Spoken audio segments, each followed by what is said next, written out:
Hello, everybody. What is going on? It's your girl Rose here, back at it again with another stories from the Savagelands video. It's been a hot ass minute. Last episode, looking on here was October 15th. Sorry for the inconsistency. November and December were a very busy time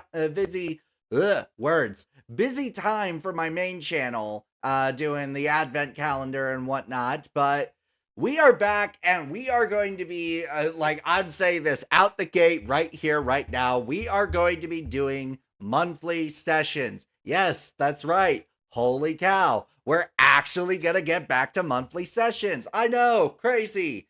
But, anyways, we are recording this right now on December 15th, and if everything goes as planned, this will be uploaded on January 16th, aka the 2-year anniversary of Stories from the Savagelands.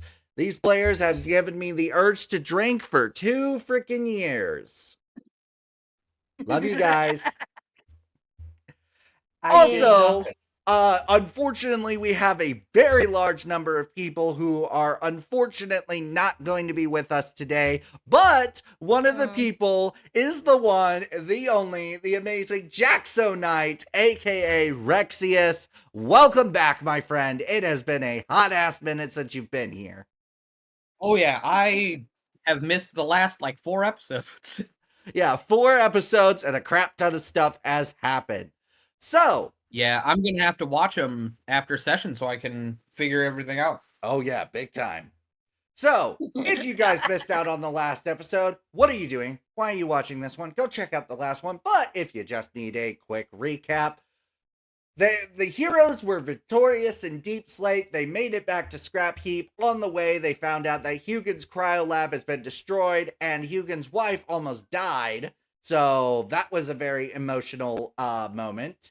And then the party helped fend off an attack from the orcs with the help of a mysterious knight figure. Who is this woman? What is she doing? Well, we're about to find out. So we open the scene on you guys, and by you guys, I mean Hugin and Max and Rexius rushing into the door.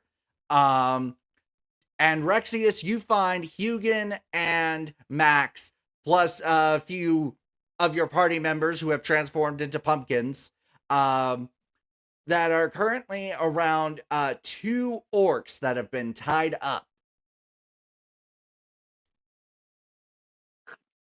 So I examined the entire party, including the pumpkins, which I make a mental note I will come back to later.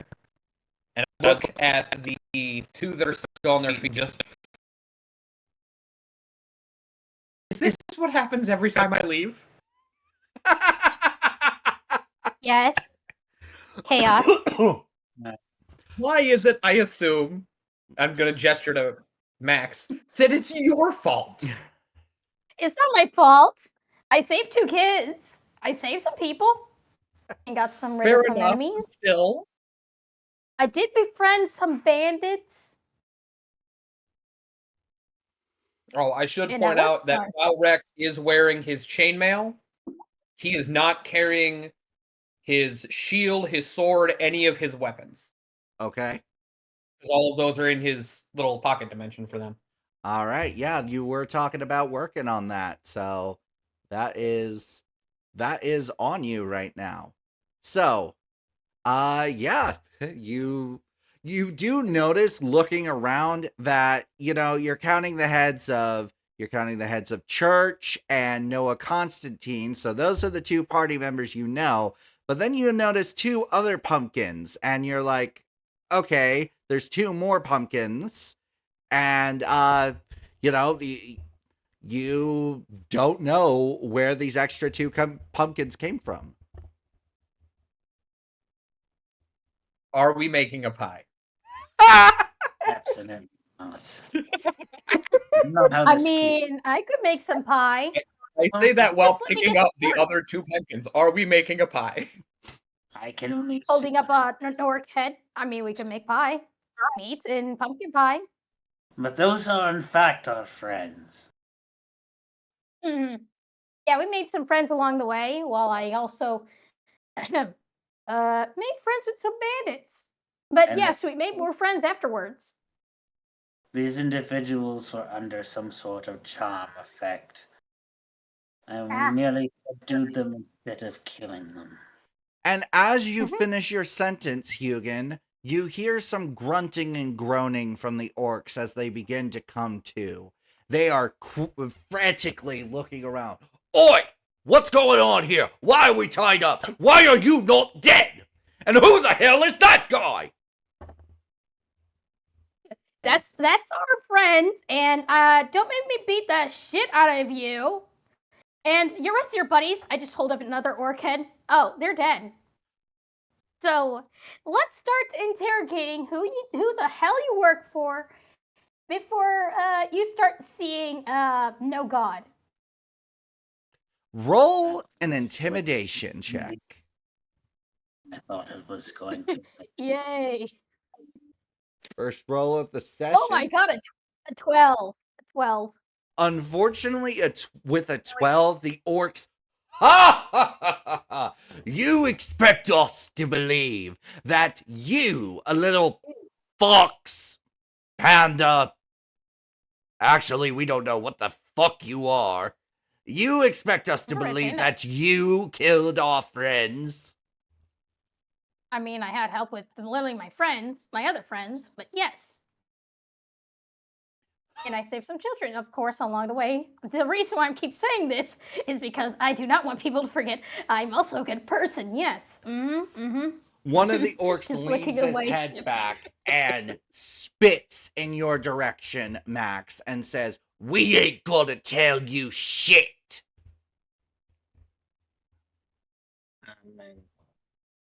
Okay, we're doing this the hard way. I'm rolling for an unarmed strike. Does a 17 hit? I'm punching him. See the type of chaos you've been missing out on, Rexius? Yep.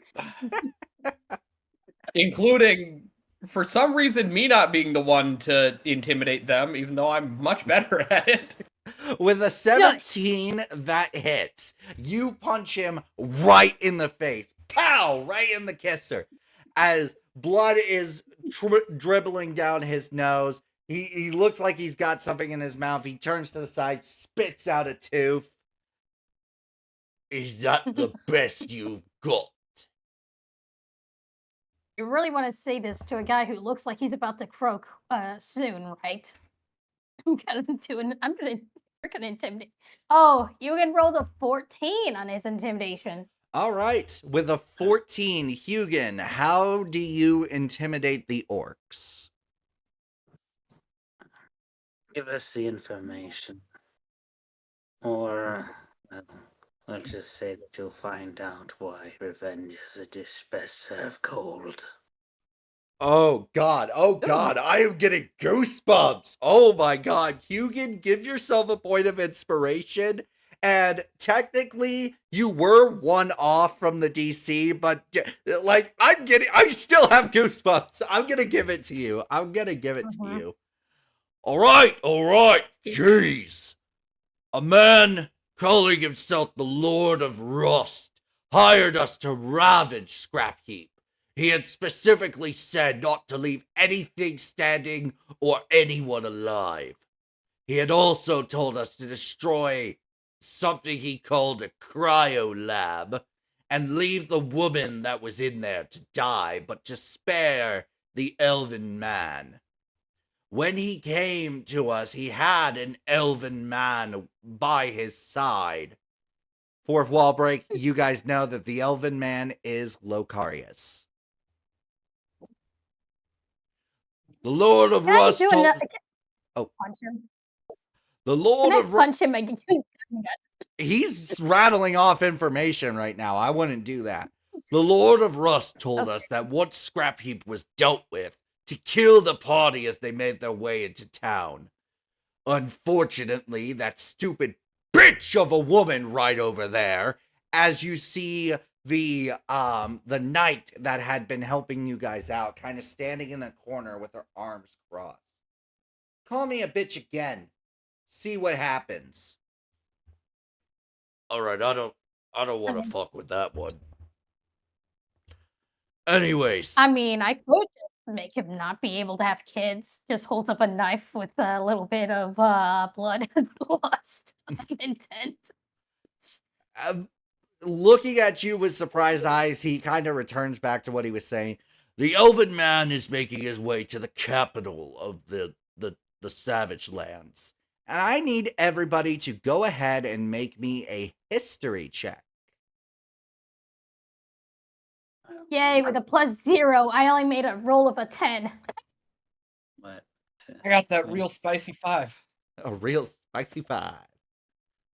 it really does Wow. not matter. Seriously? I'm the only one who rolled the highest?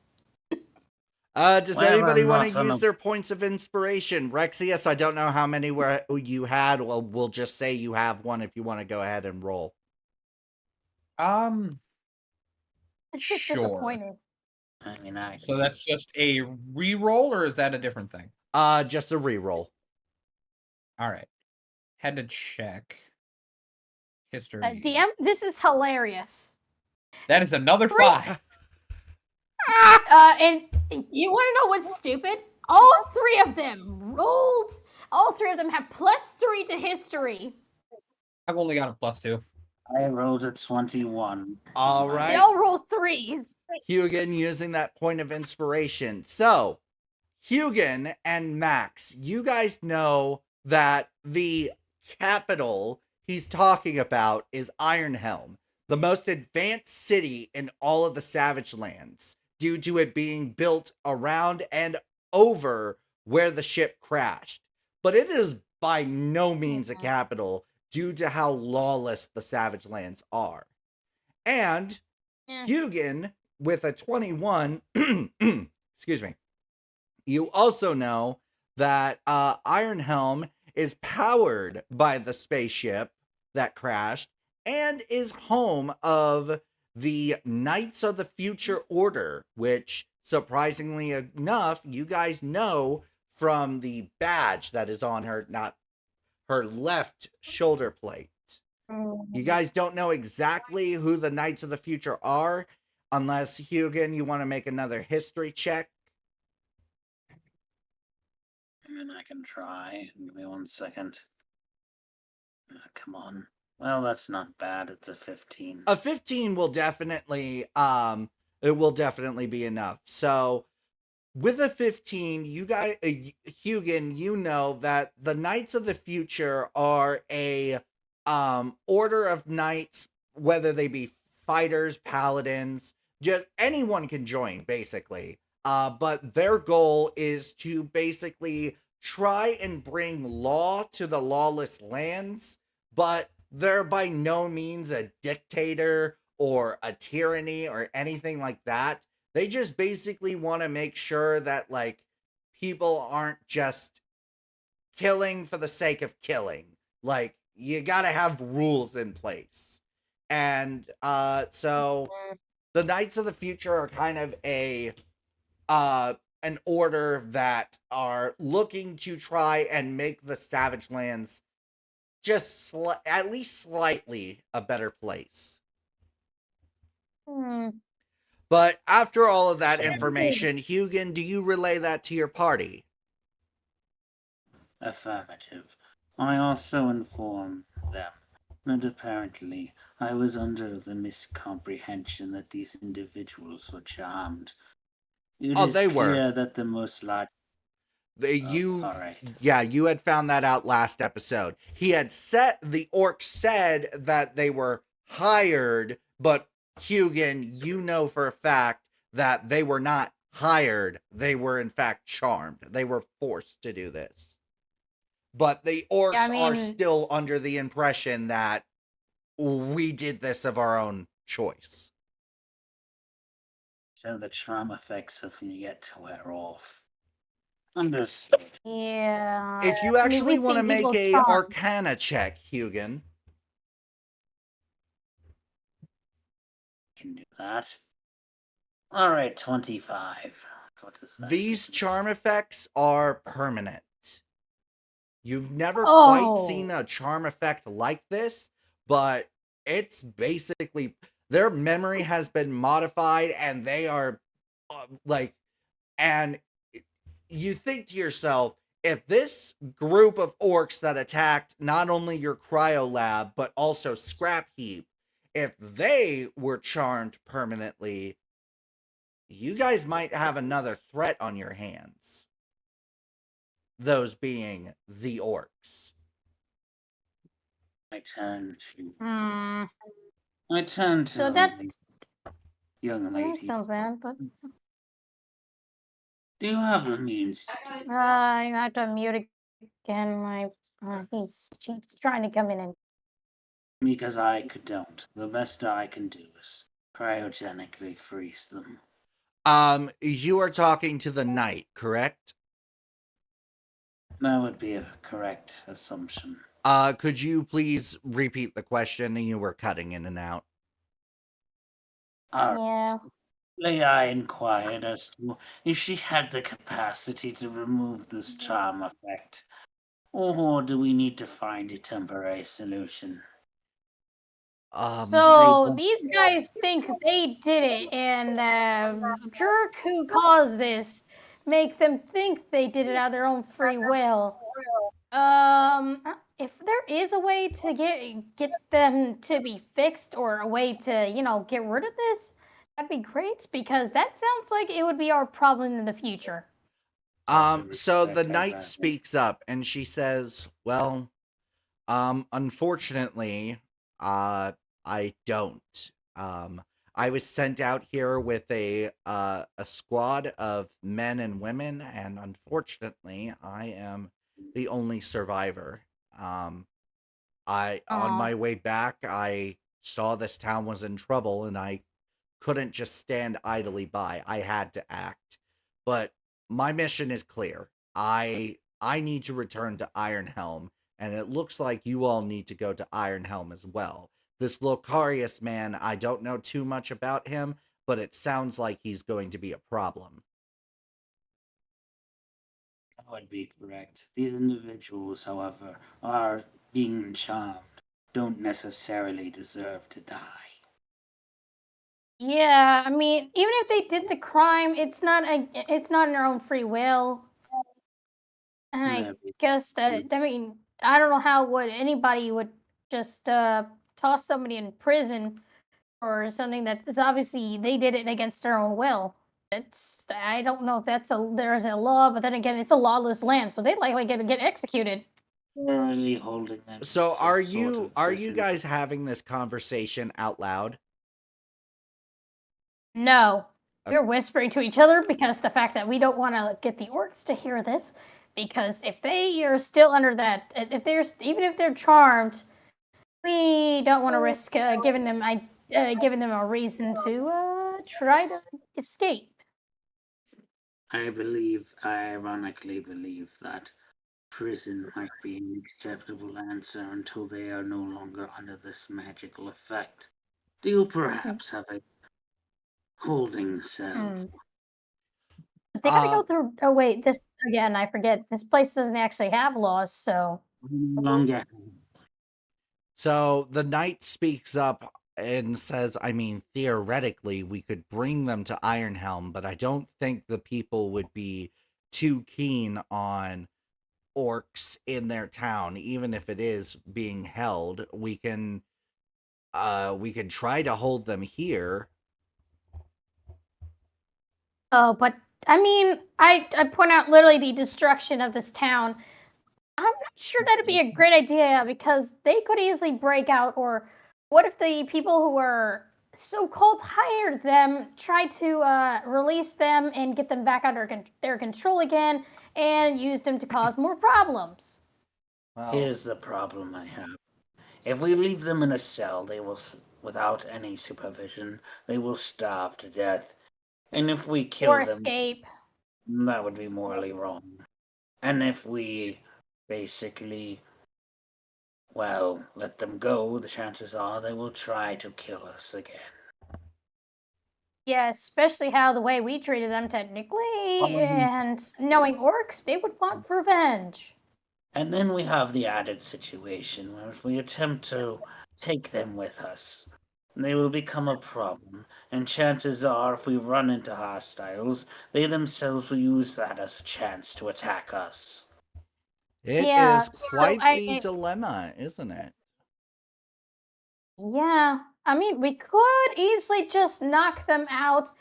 Make sure they stay tied up, and we need as a temporary prison to hold them for now.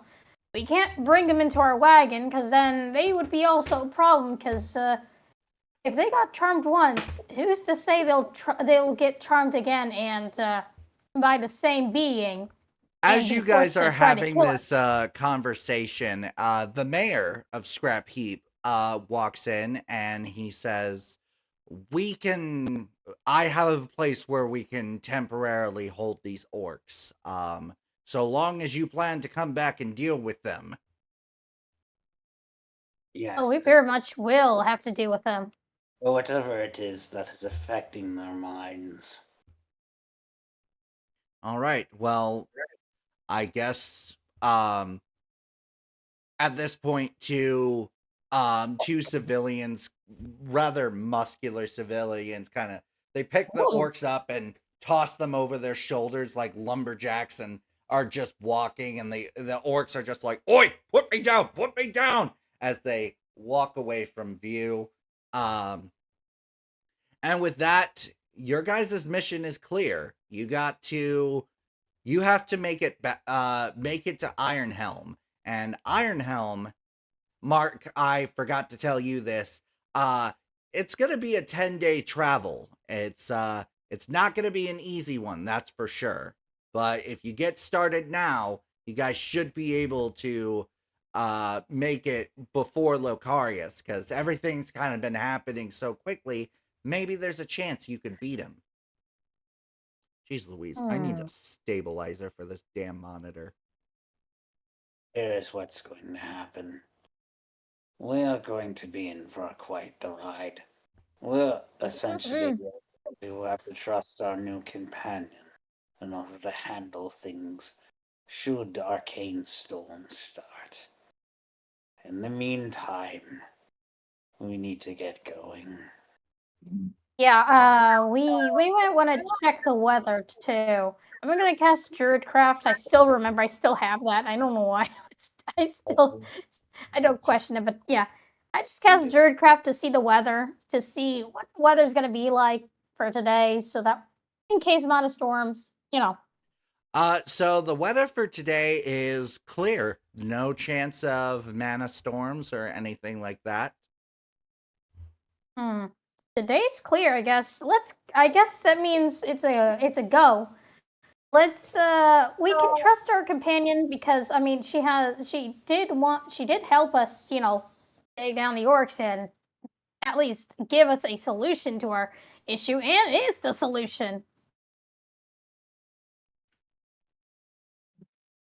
All right. Afraid that So that if the only party affects- is in agreement, it is time to start traveling.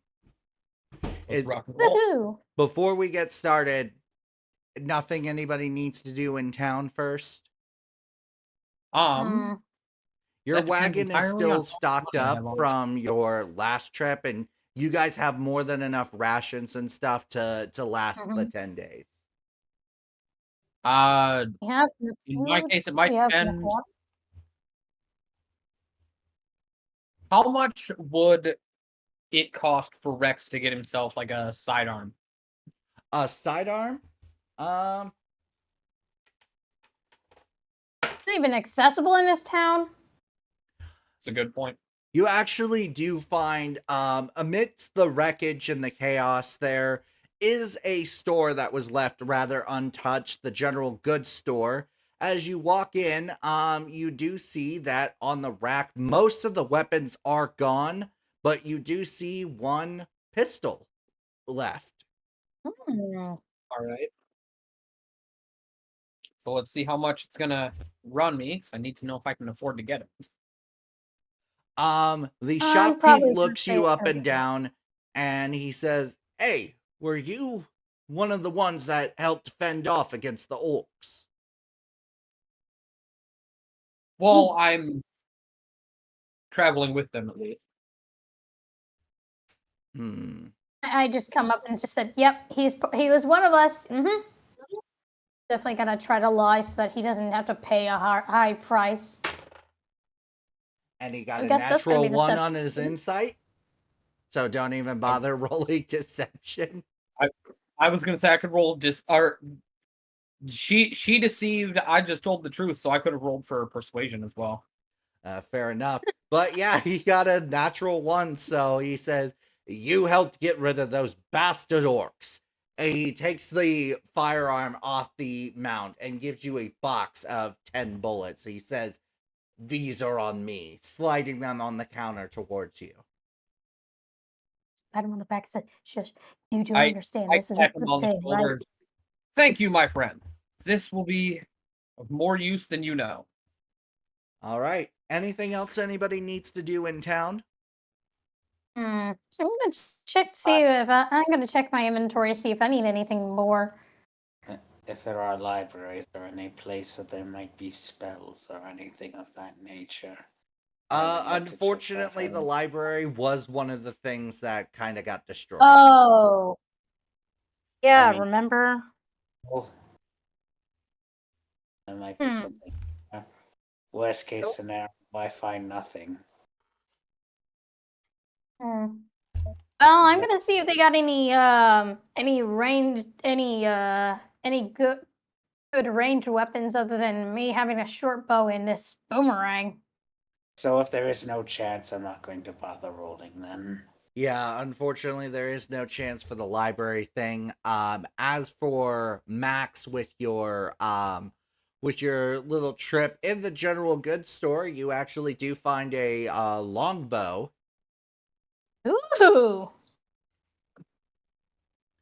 And he says the same thing. Hey, you got rid of those orcs. Take that on me. I didn't even have to lie. I technically did. If there is something I could use, I would Ooh, like. I'll grab the longbow and that'll be equipped because that's gonna be very helpful for in case of long range because this thing goes from 150 to 600 feet. Yeah, longbows are freaking crazy. Yeah, I am definitely gonna be very happy with this longbow. He and his longbow are gonna have some Useful maniac moves. before we go. Say that one more time, I Hugin. May I check the general store for something useful before we go? At the general store, you're gonna find things like your rations, and whatnot. However, you do see a book lying on the ground. As you pick it up, you flip through the pages, and bear with me a moment. Wrong dice. You flip through the book and you actually find a few spells, those being Acid Splash, Ray of Sickness, and Firebolt. Useful spells for you. One of those is a spell that is actually a leveled spell. The other two are cantrip DM. Don't underestimate cantrips. In case we run out of spell slots, cantrips are a way to go. Also, Acid Splash sounds very helpful. If we're dealing with those mechanical monstrosities, we could use Acid Splash and, dissolve them. I'm sending the DM. Sending the DM something. All right, let me open up my notes, or my Discord, not my notes. Sickness would be good for organic beings, too.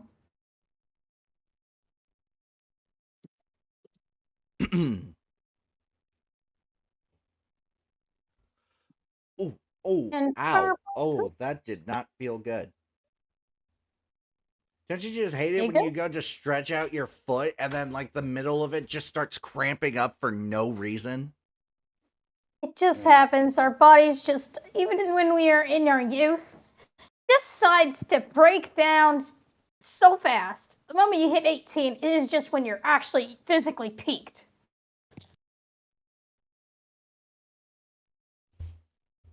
It's just our body just hates us. It's evil. All right. So with oh, hang on.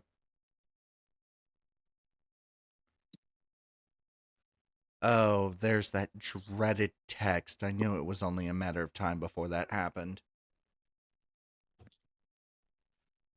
Encoding overload. Consider turning down your video settings or using a faster encoding preset. I freaking hate it when it does this crap. So if the video is extremely laggy or if I'm like, I am extremely sorry. I thought I had these settings fixed already, but I guess I didn't. That should So, be the caption. so with that, you guys are ready to set out. And you begin your 10 days travel. First day comes and goes, nothing happens. Same thing with the second day. Clear skies both days.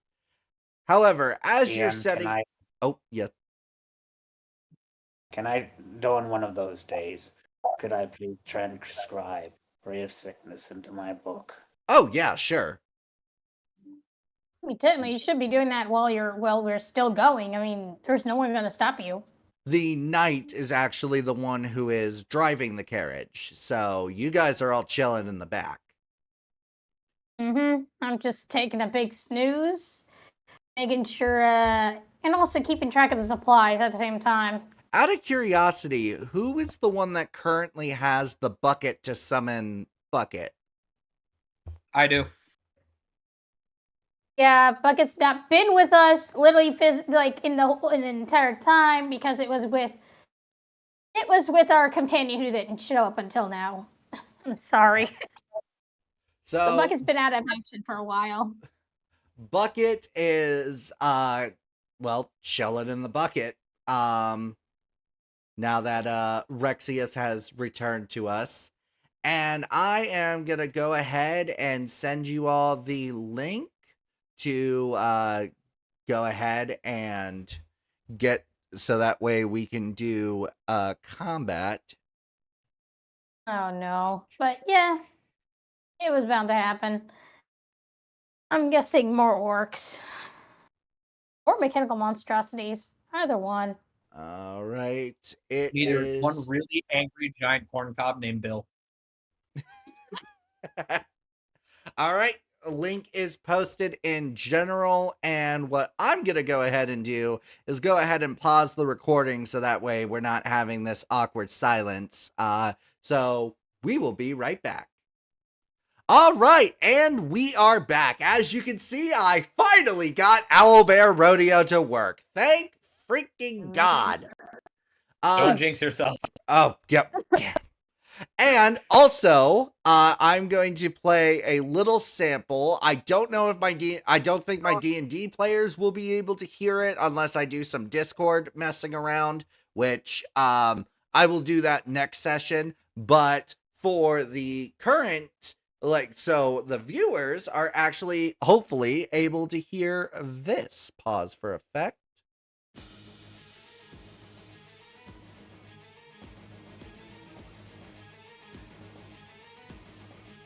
All right, so it's showing on my end that the bars are bouncing and everything's good. The unfortunate downside is the music is also playing in my ears, which kind of makes it a little distracting, but now we finally have combat music, and I'm going to go ahead and pause this right now so that way I can explain what's going on. So that song right there is called Reckless Attack, in parentheses, Mech Combat, by Arcane Anthems. Arcane Anthems is super awesome and has said, hey, you guys are open to use this for your D&D campaigns. I plan on expanding this to include some of his other music and potentially a video game soundtrack if I'm lucky. So, yeah, that's if the video game soundtrack allows it. Yeah, thankfully, the video game in question, which I will not say because I want it to be a surprise, they have posted a TikTok saying, hey, do what you want with our music. I just have to find that video and double check to make sure there's no fine print. Mm-hmm. But as everyone can see, coming up, you guys see 4 scrappable wolves coming towards you. It is now Max just time screams. for everybody's I screamed favorite at thing, this. rolling for initiative. I just turned to Hugan and said, "Told you so. We needed acid splash." Really? Wow. Same roll every time. We have a nat 1 in the first nat 1 of the game. Who not won? I got a nat I had 20. a nat 1 plus 2. It's a 3. I'm last. I got a I 3 got a- minus 1, too. I got a 23 on my initiative. All right, Hugan with the 23. And people on OBS are going to see a bunch of weird stuff happening. I probably should have had this set up beforehand, but oh well. Max, what did you get, my friend? I got a 3. I had a nat 1 plus 2. Rexius, I see you got a 2. I am not judging. But That- that's the I have third the three I I've have the rolled in a first row. I have the first nat 1 of the session. All right, the knight got herself a modified 20. Oh, Dang. that's not the knight. That is Bucket. So knight modified Oh, 20, look, yay. and then Bucket. I basically have a thing for Bucket, so whenever there's combat, she'll sense it and pop out.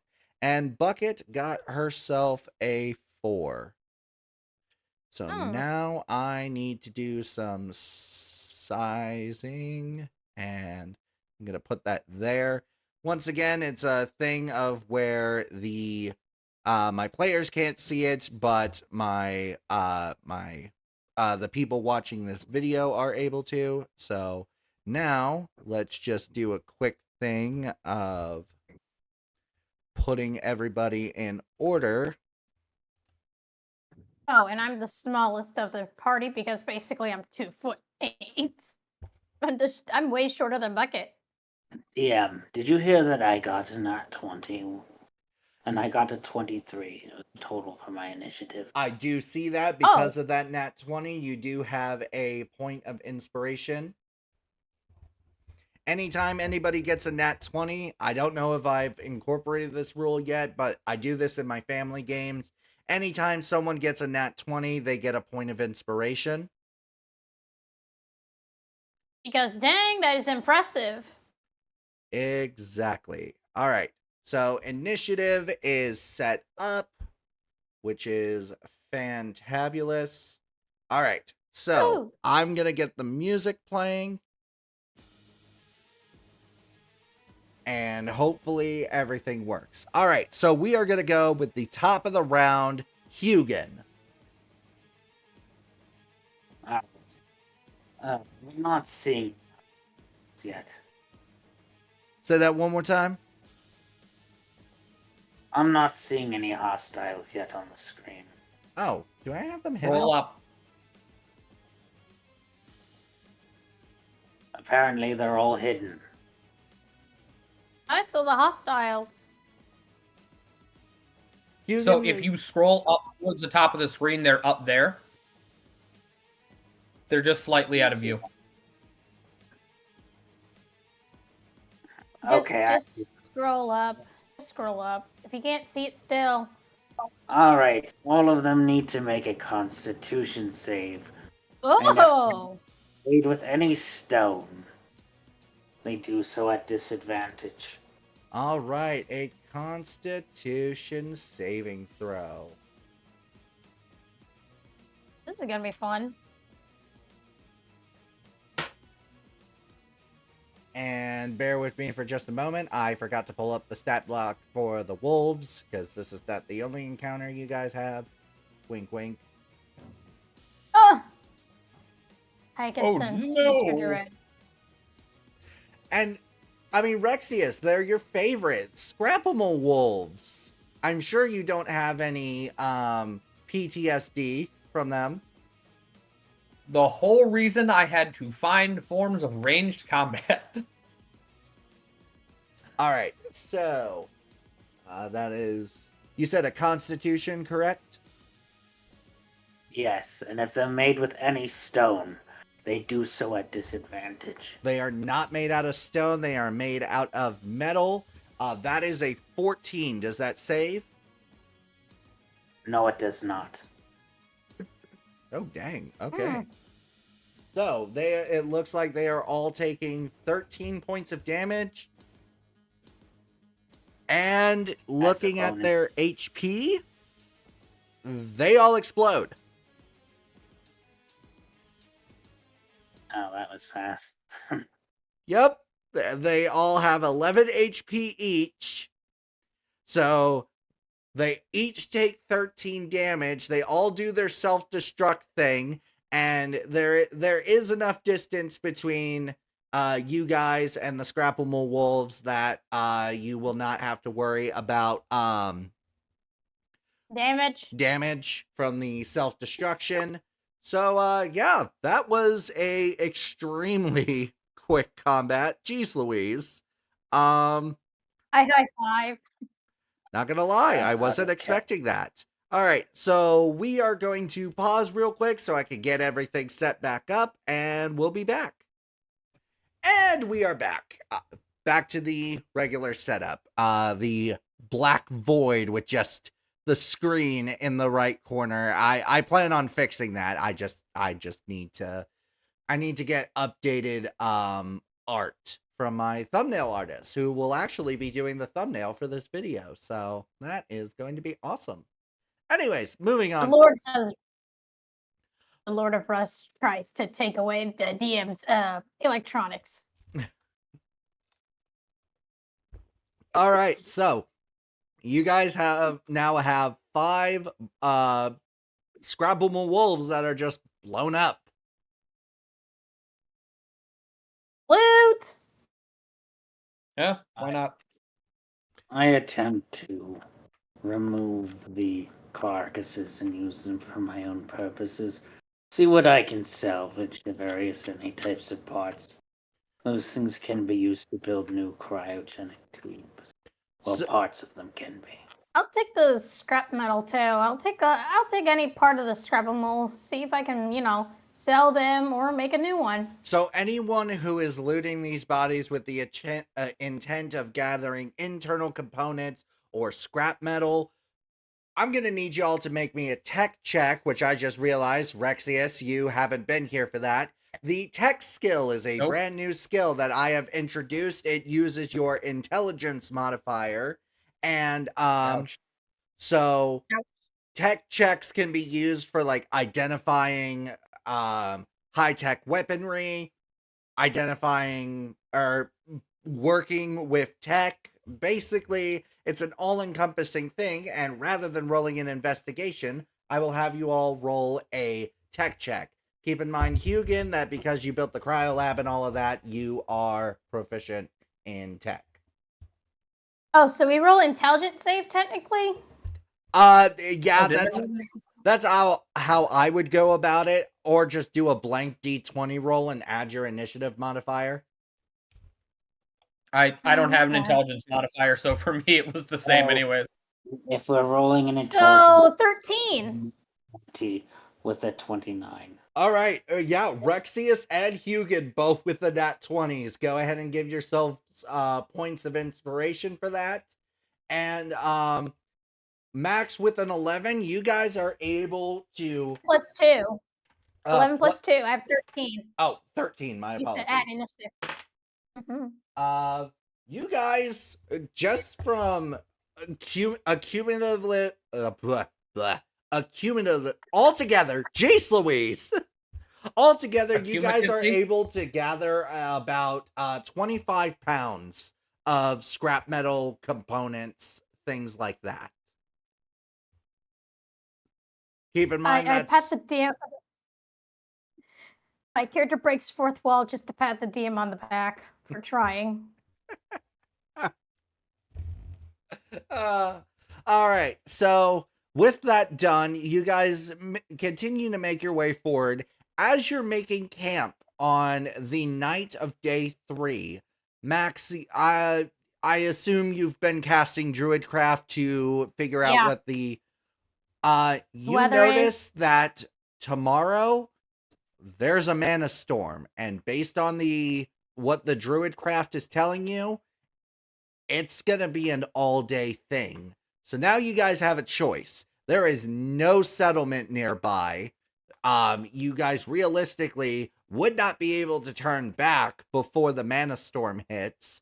So are you guys going to hunker down and try and survive the mana storm? Or are you guys gonna keep traveling? We might want to hunker down, guys, because this is a mana storm, and feeling how bad it is, I'd say we need to hunker down and knock out the spellcasters, please. Well, Hey, hold on, because If we all keep we traveling, really it's bad. it could be, but honestly, if there's nowhere safe to hunker down, might be smarter to stay in the carriage, and those of us who won't be as affected by the storm can just keep going. and that's essentially. True. I will cast sleep on myself again. So right now you could it is use a thing of Not myself. the knight who has not introduced herself. She would be affected by the mana storm. Rexius, Oh. because you have a level in sorcerer and they are full casters, you are affected Mhm. by the mana storm. Bucket is affected by the mana storm. Hugin is affected by the mana storm. And Max, because she's a half caster, is affected by the mana storm. Paladins are also half casters, so would have been let's- affected to some degree, anyways. So I'd say hunker down, as in use the carriage and, try to protect the carriage and make it, at least not blown away by the mana storm. That would be a perfect idea. So let's knock each other out so that we don't have a problem, because we don't have anybody who can continue to journey.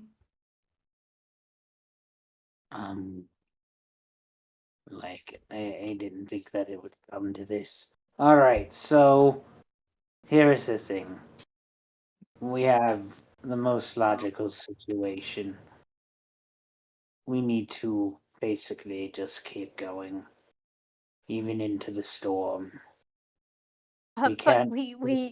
If a moving target is harder to deal with than a still one, and there is no possibility that yeah, all but of what us if will be knocked what if out. we lose our sanity? Remember what the mana storm does to people. Well, unless like can anybody drive the carriage out of all of us? Realistically, The it's rest a of- thing of, so kind of going a little bit more, or maybe giving a refresher on Mana Storm. Theoretically, you guys could travel through the Mana Storm. It's a thing of, you guys are going to accumulate what is known as Mana Mist. And basically each stack of Mana Mist increases your chances of being hit by a Mana Bolt. And keep in mind, any spells that are cast only have a 25% chance of succeeding, of like actually being cast.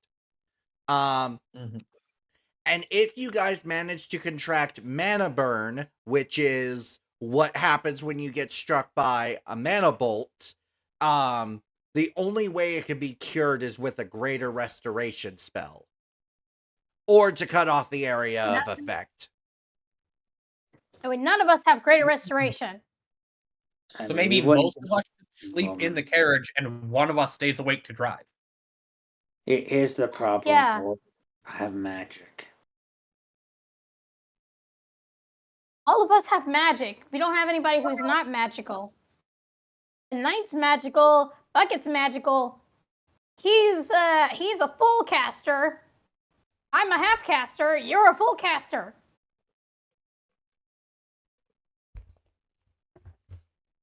I think realistically, Hugin being the only complete full caster is probably the one in the most danger here.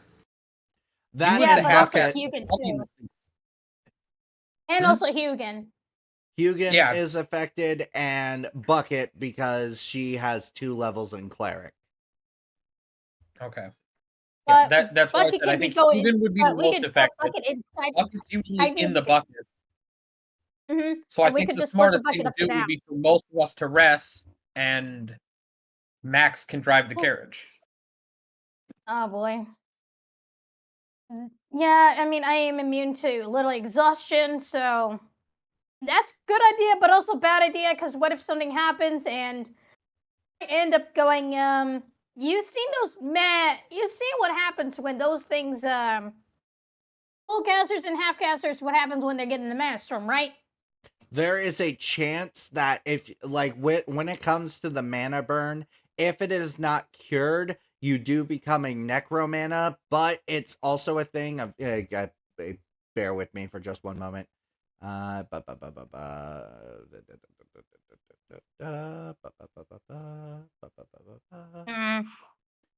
I miss the days Oh, yeah. when I could just hide in my bunker. Okay, never mind. The I thing I regret was about to say. So basically, when it comes to the mana storm, you guys theoretically should be able to ride through it. You're just gonna have to avoid any necromanas that appear. And yeah, that's the bad thing. Even if you're a moving target or a knocked out target, they're not exactly gonna grab us if we're seen as not alive. I already rolled a 31 on my sleep spell. Oh boy. Nope, I'm basically gonna have to drive the carriage and basically fear for my life because those things will target me because I'm a living thing going through a mana storm. All right, so you guys, after the kind of tension of trying to figure out what to do, you guys get some rest, and sure enough, when you wake up, that mana storm is happening. Hmm.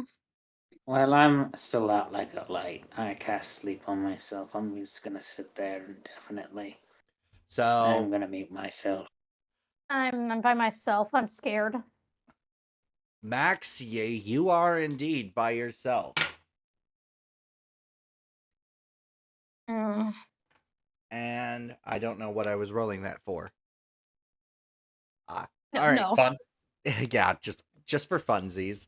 But so you're making your way through, absolutely freaking terrified, seeing these necromanas, and you've never really seen them up close, but they are basically gray-skinned zombies with tattered clothing.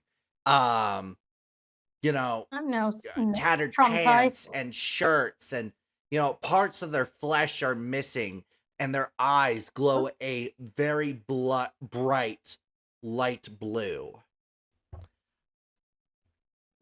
As a few necromanas take a look at you, they open their mouths and begin to sing their siren song.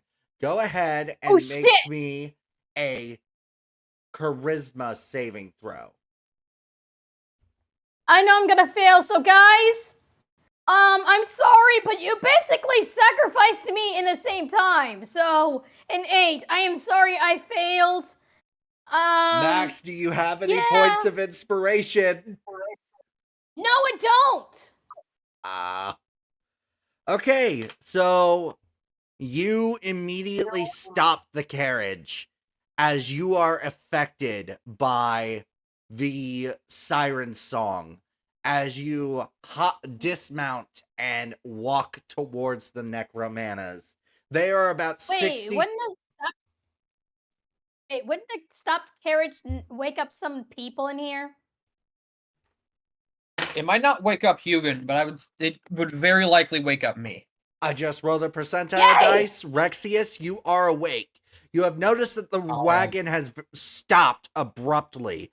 When you peek outside to figure out what's going on, you see Max slowly walking towards a group of necromanas singing their siren song.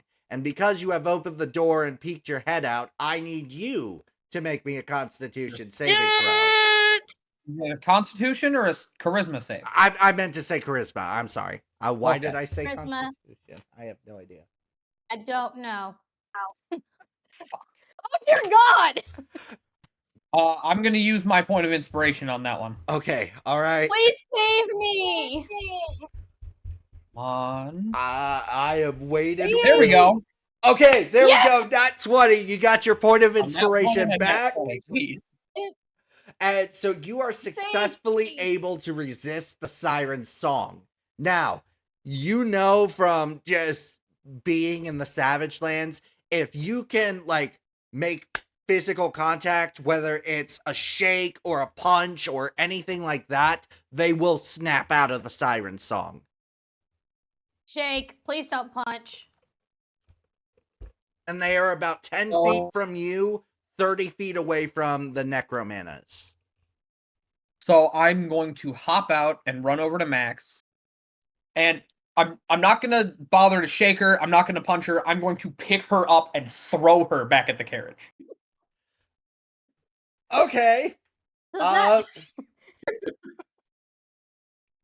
So, that- Max, I you- stop questioning. when you kind of zoned out during the siren song, like in your head, you're like, oh God, oh fuck. But your body kind of just like had no control.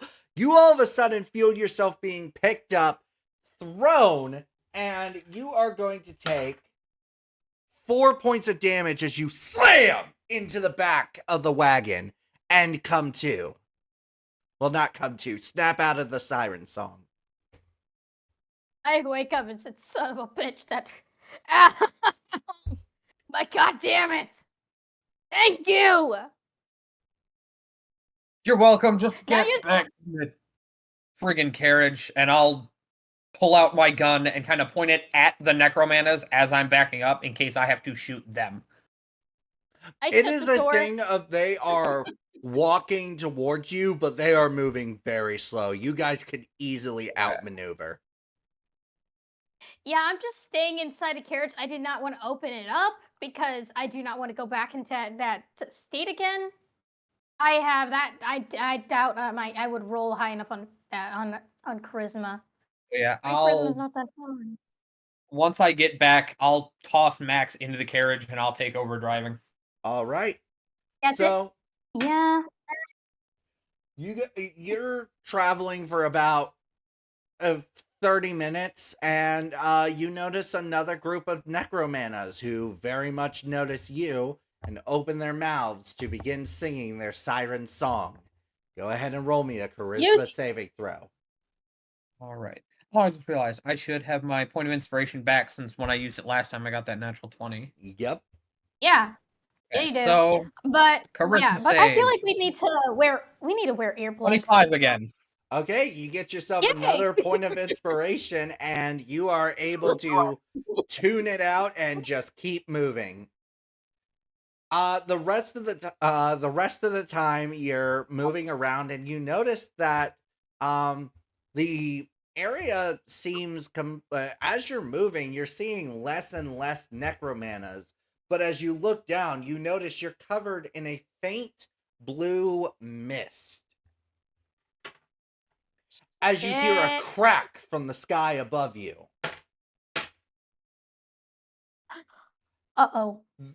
A bright uh, blue bolt crashes down, zooms across your face, and hits the ground next to you, turning the sand, basically because it has enough heat and electricity, basically turning that small area into glass.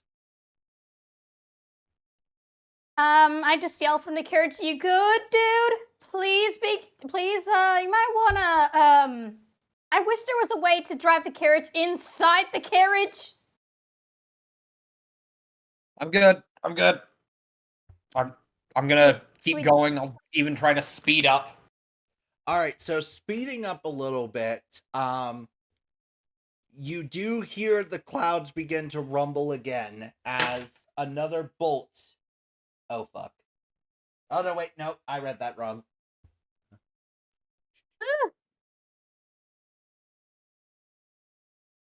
Yep, another bolt. This time not even right in front of your face, kind of up and over, hits you. Uh-oh. But now, because Yes. you've been in this mana storm for a while, it's going to be easier for a mana bolt to hit you. Mm-hmm. Shit. We're gonna have to amputate you. And luckily, another bolt whizzes past you. Enough time has passed where you're making headway, you're going as fast as humanly possible, and finally you notice that the clouds begin to part as this mana storm is now over. Okay. And with that, you guys make camp for the day and kind of just take in a deep breath and relax. The next several days, you guys were on day 4, so day 5, day 6, and day 7, nothing is really going on.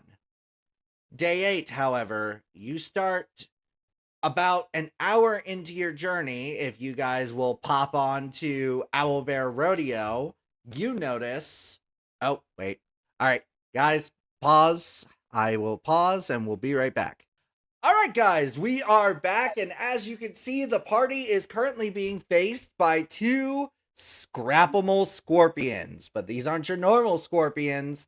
These are giant scorpions. I need everybody to go ahead and roll for initiative. Wait, are we out of the mana storm now? Yes, we are out of the... you guys are out of the mana storm. First, I'm gonna slap, I'm just gonna shake, Hugin awake. Alright, I'm getting up. Oh crap, I see things out there. Give me 1 second. Yep. I The first time I didn't get a nat 1. We're all Right. getting ready to fight, and Hugin's like, "Where did I put my pants?" Honey, where are my pants? Oh, I'm also gonna wake up everybody inside the carriage. And I just turned to Hugin and said, yeah, so you know that idea you had around me being inside the mana storm driving? So who you think is driving right now?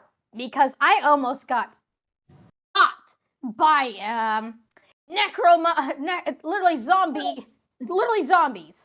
Because those things, those creepy ass necromana creatures, yeah, they siren songed me, and I failed to pass something that obviously I failed to resist them, and I almost got eaten. That quiet. I don't really know how to respond to any of this.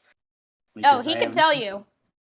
Max can tell you. He saw one of those, and those things are terrifying. Alright, well, I have to get ready. I cast Armor of Agathis on myself. And I gave you your pants. Yes, and then I'm going to put on my pants. Rex, what is your initiative modifier? -1, so I got an 18.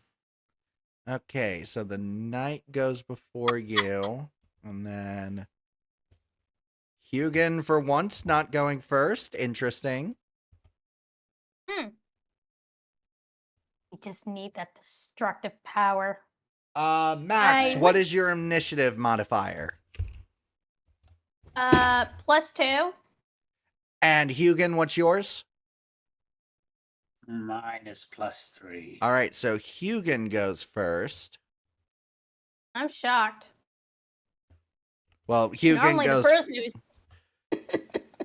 I'm shocked because the rogue normally supposed to be faster than a full caster, but okay. But I'm a rogue ranger, so that makes sense. I've been held back by ranger. But it's needed. All right, bear with me. Still trying to update the initiative tracker. Mm-hmm. All right. Out of character, Max. go ahead. So, gonna move this up here, get the music going.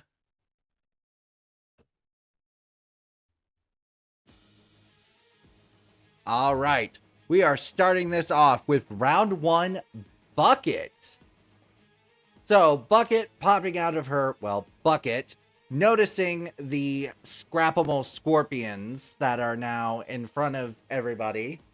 She is going to keep her distance, staying where she is, and she is going to cast a Guiding Bolt. So that's going to be a +4 to hit. She got a 10, which is a miss. As the Guiding Bolt whizzes past the scorpion. That is the end of Bucket's turn. Now it is the Knight's turn. The Knight, unfortunately, not having any form of ranged combat, is going to 5, 10, 15, 20, get up into melee range and whack a scorpion. If I can navigate the sheet properly. With a 16 to hit, and that hits, and she is going to deal 10 points of damage to the giant scorpion. Okay, hang on one second. I totally forgot. I don't have an HP tracker.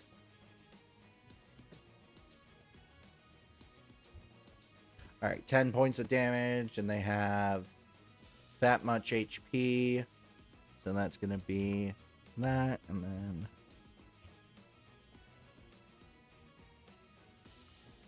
All right. And let me just double check to see. Yep, she can do an extra attack. So she is going to do that. Woohoo! With a 19 to hit. So that hits. And she's only doing minimum damage of 16. But that's still better than nothing. I'm just going to be the sniper. Because now we have a longbow. Because I do not want to be the one who is tossed in right in front of them, trying to bite their mechanical legs with acid.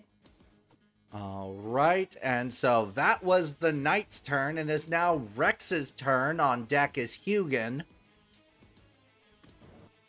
All right, so I'm going to move about 15 feet over here. All right. That way the knight is not directly in my path. And then I'm going to pull up my sidearm and firebolt. All right. Firebolt. It's a 16 to hit. A 16 to hit. That hits. Go ahead and roll for damage. Woohoo! 10 damage. All right. 10 damage. I don't believe I have any extra attacks or anything, so I think that's all I got. All right.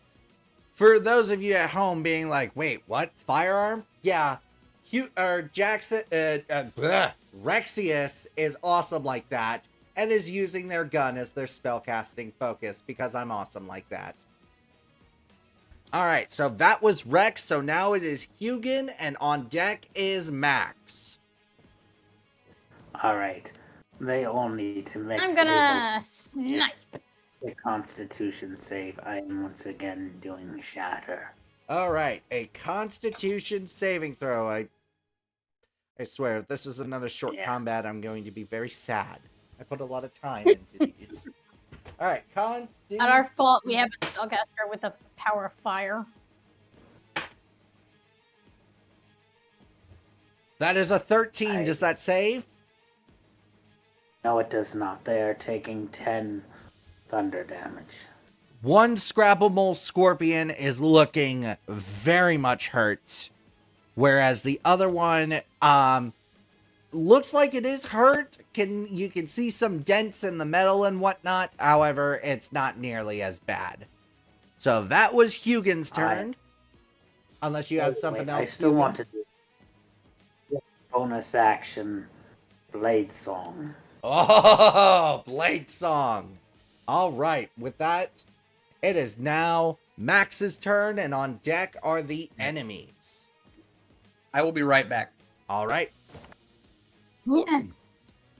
All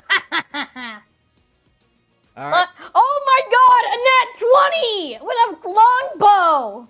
All right. Which one are you targeting? The one on the left or the one on the right? I attack the one that's the most damaged. So a 24 is definitely going to hit.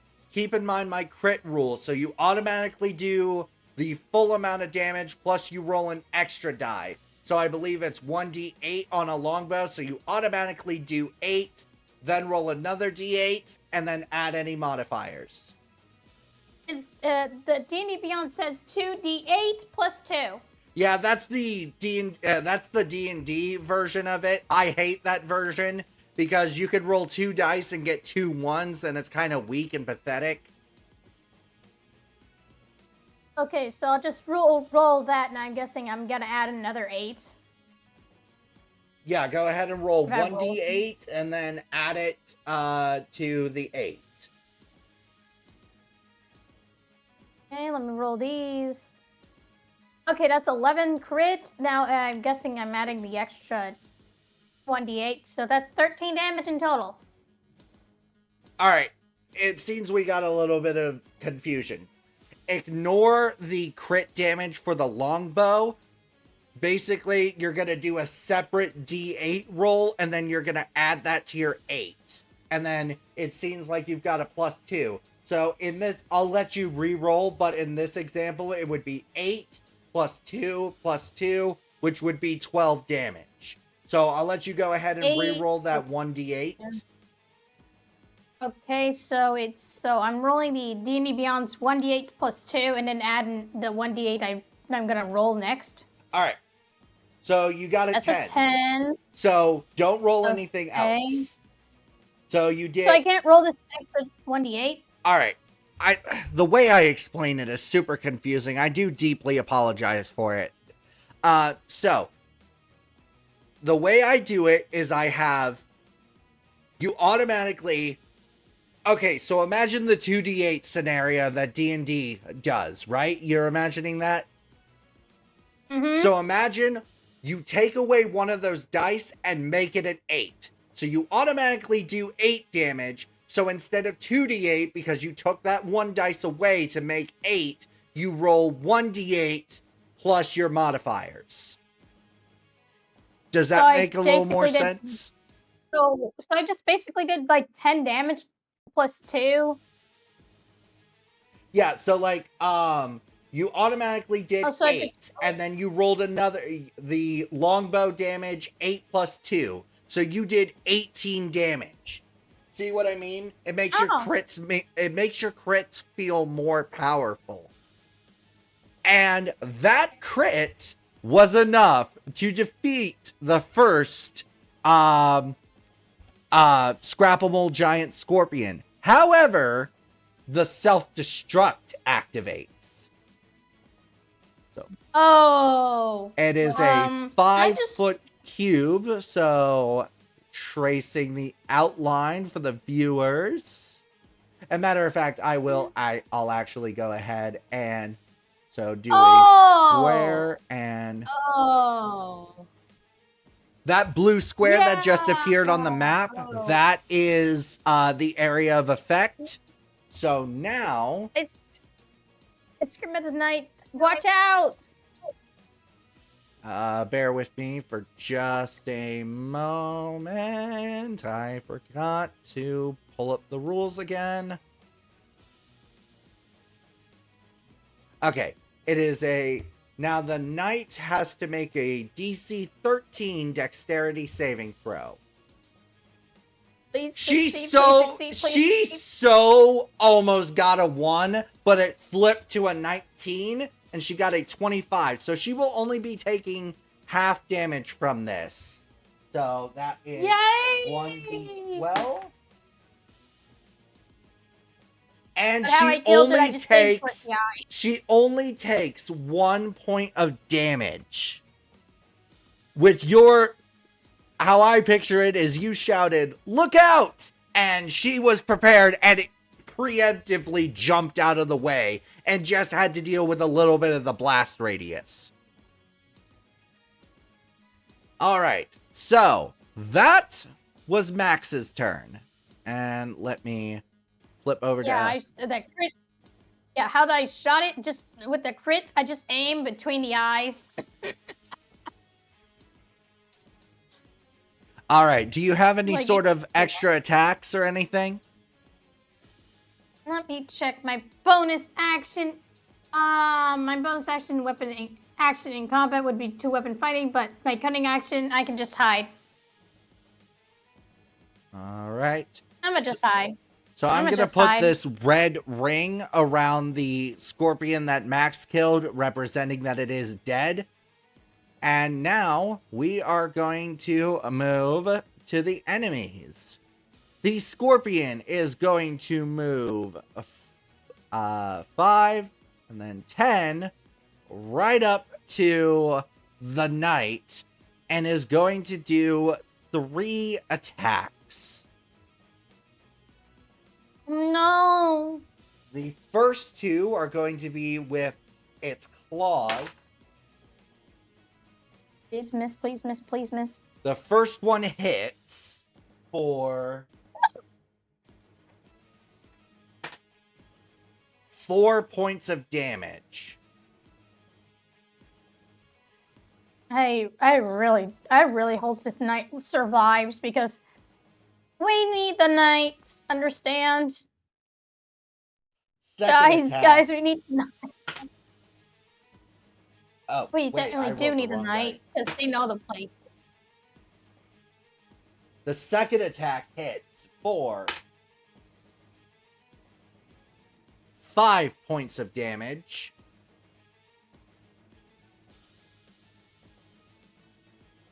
And the third attack is going to be with its stinger.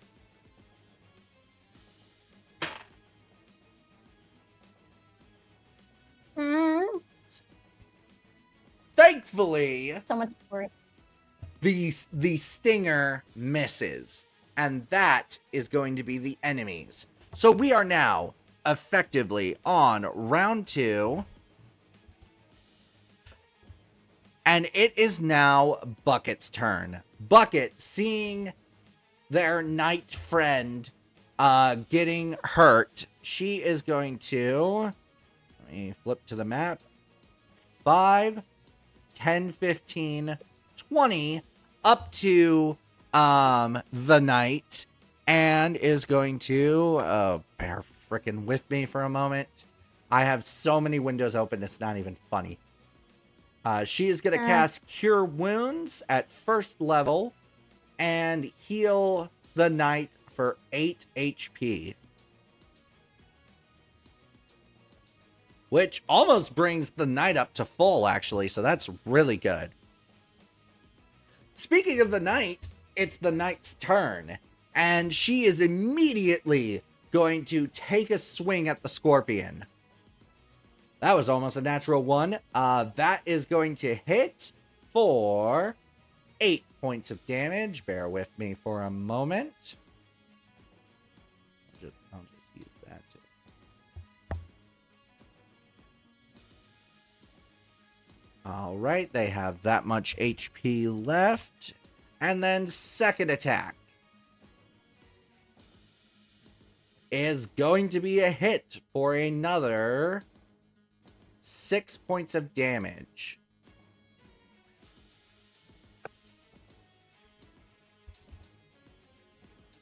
All right, and with that, it is it's Rex's turn. All right, so since the knight already got healed, I don't need to worry about that. So I'm going to move 5, 10, 15, 20, 25 feet right about here. And fire another firebolt. All right, go ahead and roll to hit. That is 14. Bear with me just one moment. Let me double check. That is a miss, unfortunately. Okay. Then that is the end of my turn. All right, so that means it's Hugin, and on deck is Max. I see this thing. I attacked that thing. I realized, oh yeah, those guys Max, you're on deck. too It's close. Hugin's turn right now. I know. I hold and 3 ice daggers appear in it, and I toss all 3 at it at once. Alright. It's just going to hit these magic missile. All right, magic missile. Alright, that is grand total of 9 damage. You said 9 damage? I see a 5 and a 3 and a 2. Wouldn't that be 10?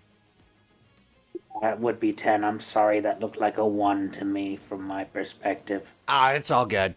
I just wanted to make sure. Maybe who knows? Maybe I was the one who was seeing it wrong. Yeah, Alright. I saw it wrong. I'm sorry.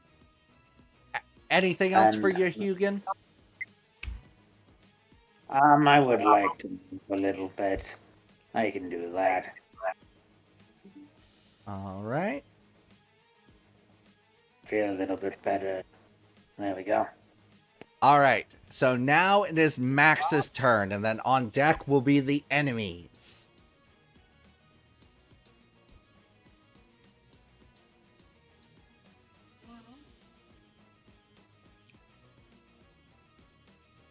All right, I'm thinking about this logically because the fact that if I try to attack it and if it did eventually get destroyed, those two would be in the danger square.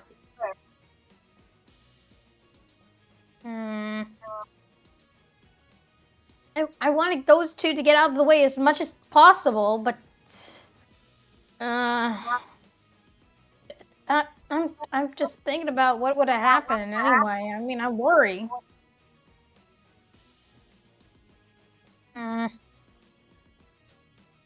Only I guess I will just use my I won't use my I could use my boomerang, but it won't do much damage. But the point is, I'm trying to get them to get away from that thing, because if we were trying to destroy it, we don't want that thing to yoink, and if they blew up, that's a problem. The dilemma. I'm gonna use my boomerang to throw at it. All right, go ahead and roll to hit. A 7, I missed. A 7 does miss. It goes right above, circles back around, and comes back to you. Just catch it. Anything But else you're instead, I looking to failed do? that. I'm gonna dash towards the left side here, where Hugin is. All right. Meanwhile, I'm trying to tell everybody to get out of the way of that monster, because if it blows up, it's going to hurt a lot. All right. So you are making a dash over towards Hugin, telling everyone, telling the knight and Bucket to get away. But it is now the enemy's turn, and the enemy now has 2 prime targets. The scorpion is going to make 1 claw attack at Bucket. Cock die. Oh boy.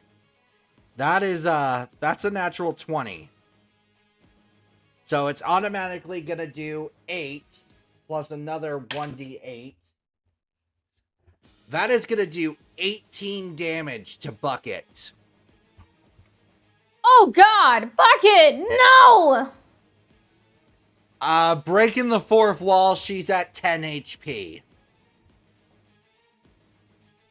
And then the second claw attack is going to be at the knight, which misses. However, the stinger is going for Bucket.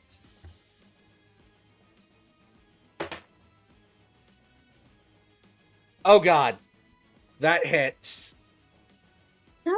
Okay, so there's a chance because I gotta roll 1d10 plus 2. Oh my god. That is 12 damage to Bucket. Bucket! I So scream and Bucket cry. dead or unconscious? Hang on. I just realized I gotta review some rules, so I'm gonna pause the recording. We'll be right back. Alright, so I've turned off the music for this because we might have a problem. Thankfully, my players have given me some insight. Bucket needs to make a DC 12 Constitution saving throw.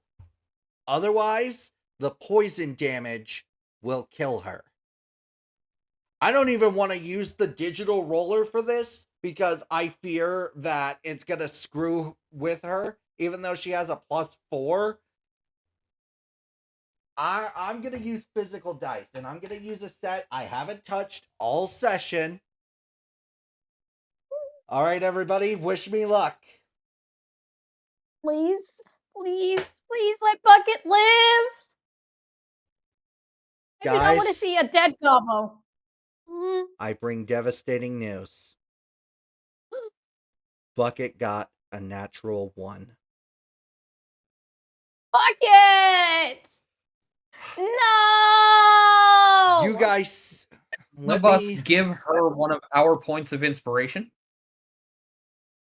You know what? Yes, I'll we will allow let it. our points Who's of giving their inspiration point say- up? I'll give up 1. Okay. Bucket will make the save one last time. Please, please live, Bucket. Please live.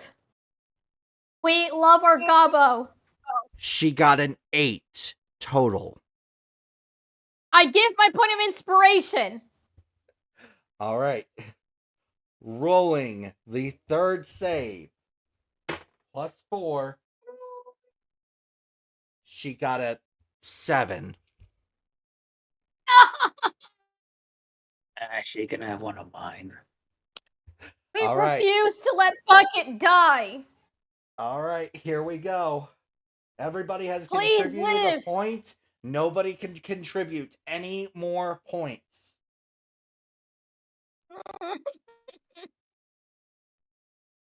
Bucket, please live. Please live. Please live.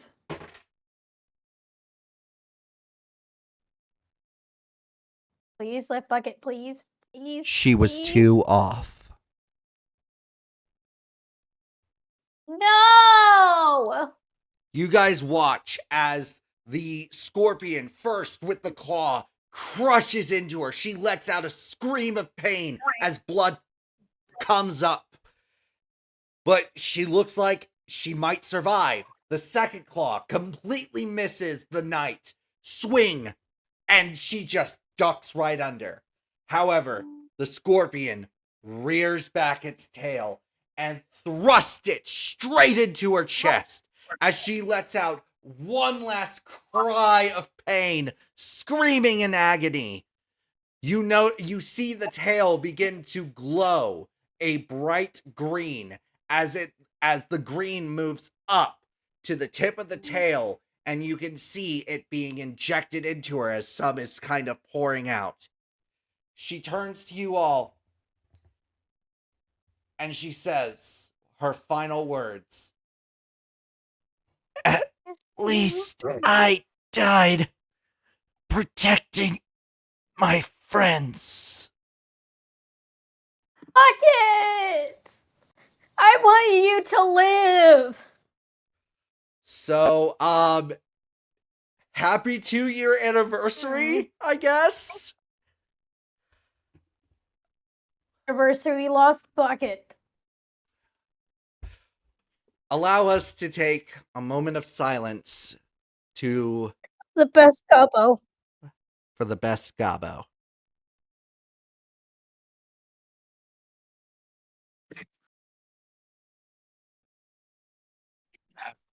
She's dead, not making death saves, right?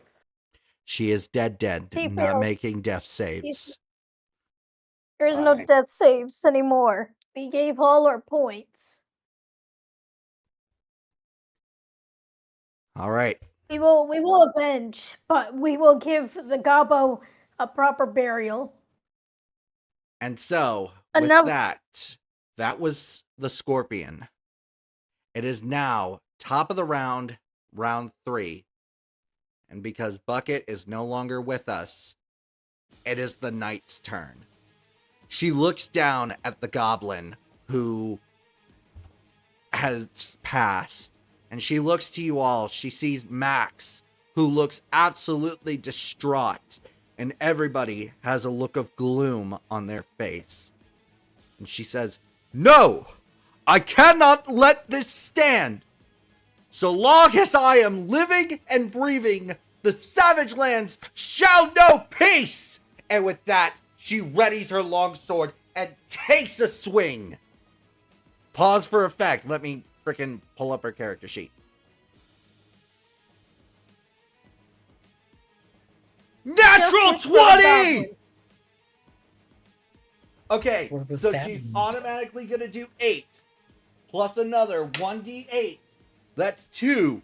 So that's 10 plus 5. 15 points of damage. This scorpion is looking rough. Then, what she is going to do before she makes her second attack is she is going to make a strength check. And she succeeds. She picks up Bucket, turns to Rexius and shouts, "Catch!" and chucks Bucket's body towards you. Rex, make me a dexterity saving throw. Got it. Not good at those. Please catch Bucket. Non-natural 1. You do have one more point of inspiration if you want to use it. I cried for a dead. You had 2 Yeah, I'll total. use it. Might as well. That's a 14. With a 14, you are able to catch Bucket as she makes her second attack, thrusting the sword, and she hits. She thrusts the sword into the Scrapple Scorpion's head and twists the blade. And with that, you can hear the scorpion begin to hum and whirl as it makes its explosion. She makes her dexterity saving throw. And she succeeds, so she's going to take half damage. She once again only takes 1 point of damage as she jumps out of the blast radius. And with that, the giant scorpions are now dead.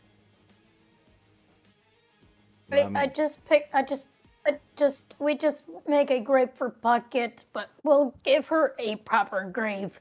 A grave that anytime a person sees it, they know of a hero has fallen. And if we find a way to bring the poor Gobble back through revival, I just hope we could, but sadly, no. Those spells that can do that. But the longer she remains in the desert, the longer possible resurrection could possibly take. I'm unfamiliar with the logistics in their entirety, but we must reach civilization fast, or it may be a very long time for Bucket, if at all. So do you guys choose to bury Bucket here? While they were talking, I put Bucket back into her actual bucket. You We notice must- that the we magic must take that would allow her to morph into the liquid and go into the bucket, it does not work. She's We must take. Let's. I figured, but We do not take her to civilization. Possible resurrection will be. Yeah, if we do find a way to resurrect her, that'd be great. If not, well, we'll find a highest point in this place in the Savagelands and bury her and engrave her bucket in her name. Well, if that real quick, happens- taking a quick pause real quick. Max, do you need a moment? Bucket's my favorite goblin in this series, you know. The poor Just a poor goblin. I understand. If we are taking a pause, I do want to ask how much longer we're planning to have session for. All right, guys, we will be right back. All right, guys, and we are back. Mark, you had something you were wanting to do? Right. I would place 2 coins on Bucket's eyes, and I start the process of casting Gentle Repose. All right. The ritual, if I remember correctly, ritual casting takes about 10 minutes. 10 minutes go by. The spell is now officially in effect, and the knight walks up to you and turns to you all and says, I am so sorry for your loss. I feel like this is my fault. If I hadn't been so reckless, she wouldn't have rushed in to try and save me. I am so sorry. I'm not gonna blame you. You're doing your job. You wanna make sure all of us gets to there safely, and we want you to be alive as much as we want Bucket to be alive. If anything, it's better to not lose 2 people than to lose. It's better not to lose 2 people. Losing 1, we have a chance to at least bring back, but losing 2 would mean, well, with the grave situation, yeah, it would be much worse. I will say there is a guys need to- chance of bringing your friend back, but it is a chance. Yes. I have heard rumors that that in the hospital they are working on experimental resurrection technology. I don't know if it's true, but if it is, it's going to be pricey. But it is Anything for our favorite goblin to come back, you know. Price don't I- matter if we get our friend back, because friends they matter. I need to basically cast that every 10 days, or her decay period will once again resume. And every time the counter drops down, we come closer to a point. So I always need to be back to the goblin at that certain point before the timer can go down. Yeah, it's basically if something happens to our companion here, well, the countdown will just begin and we'll keep counting down until we can no longer bring back a gobbo. well, You know, stabilize and. the knight speaks up. But you're fine. I realize that over these 10 days, I have not taken the time to introduce myself, and I am sorry for that. My name is Aluka Copper, and I am a member of the Knights of the Future. Now that we've gotten that, now that we've gotten that introduction out of the way, we're so close. Let's keep going. The next 2 days are very much uneventful. Clear weather, no mana storms, nothing like that. And then, after 10 grueling days across the sun-scorched wasteland, you crest the final dune, and behold it, Ironhelm. The city rises like a mirage brought to life, its walls shimmering under the desert sun. They are crafted from immaculate mirror-like steel that reflects the fiery hues of the setting sun, making the city appear wreathed in flame. Above it, a massive orange dome shimmers with an ethereal glow, shifting like liquid light. Its holographic surface pulses faintly, as if alive, offering glimpses of a futuristic skyline within. Inside the dome, the city gleams in stark contrast to the desolate wastelands. Towers of polished chrome and glass stretch towards the heavens, each adorned with vibrant streaks of neon light that flicker in mesmerizing patterns. Roads of smooth obsidian black weave seamlessly between these structures, their edges glowing faintly to guide travelers, and the air hums with energy. The dome itself interacts with the darkened sky above, casting constellations of glowing symbols and fractal patterns that dance across the heavens, as if the stars themselves were bending to Ironhelm's will. This is no mere city. It is a marvel of technology, a bastion of innovation and power that defies the wasteland surrounding it. And for a moment, you forget your journey's hardship, lost in awe of this technical wonder. And that is where we're going to end today's session. Thank you guys so much for watching. Thank you so much to my amazing players for joining me on this wild ride. I didn't think we were going to have a character death this soon, but I actually do have it written in here that you guys level up. So you guys are officially level 4. So next session, new intro, new everything. New levels, all of that. Thank you guys so much for watching. Please put an F in the neighborhood. Dungeon Master Rose here, back at it again with another Stories from the Savagelands video. I almost said Let's Play video. This is not a video game.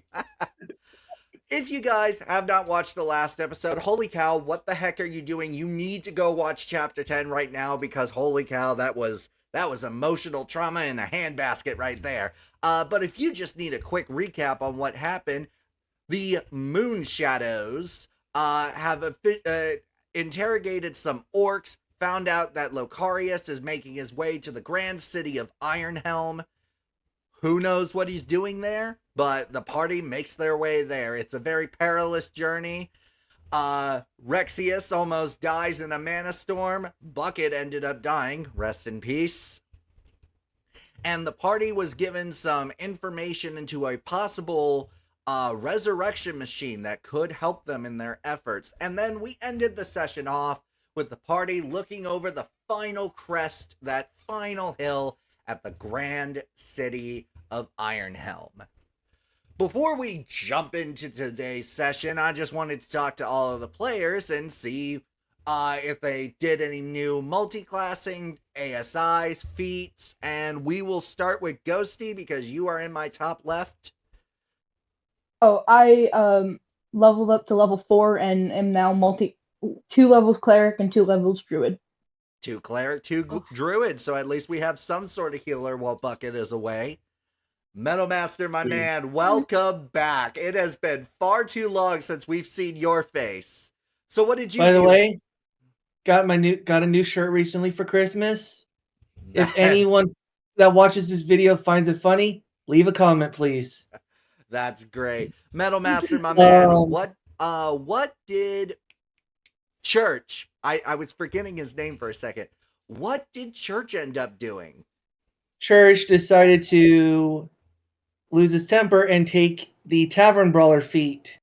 Ooh. If his knuckles weren't hard enough before, enemies are ending up with broken faces soon. And we all know how much you love punching stuff. Still a fourth level monk then? Yep. All right. Moving on over to Mark. What did Hugin end up doing? I took another level in Wizard, and I took the lucky feat.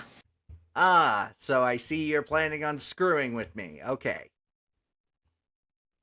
All right. Rexius, Jackson Knight. What did Rexius end up doing?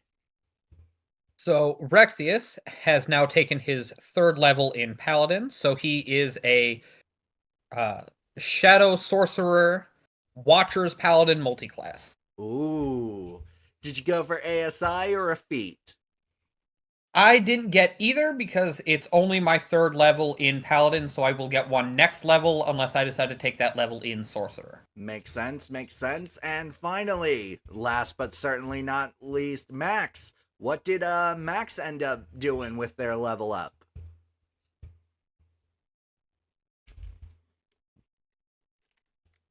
Pause for dramatic effect. You're muted, Max. Very dramatic effect, it seems. Looney Tunes level dramatic effect. I'm gonna guess that she must have stepped away for a minute. Yeah. We will be right back, everybody. All right, everybody, we are back. Technical difficulty. Sorry about that. Max, we were on you. What did Max end up doing with their level up? Also, since I'm level 4, I decided to take one more in Ranger and then realize, ooh, there's going to be problems with that later on. Oh wait, I remember I put it into Rogue 2, and, well, one of them originally I was level 3, I was 2 in Ranger, 1 in Rogue. Now I'm level 4, I have Cunning Action, and it's going to be fun.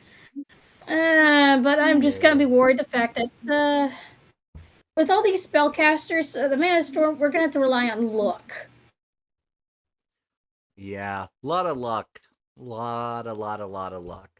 But now that everybody has gone over their level ups, so let's resume. So, as you guys are peering over into the city on the night that has been traveling with you guys, Aluka Copper, you see her kind of put her finger to an ear, obviously like an earpiece type thing, and she's nodding her head and kind of acknowledging the person on the other end.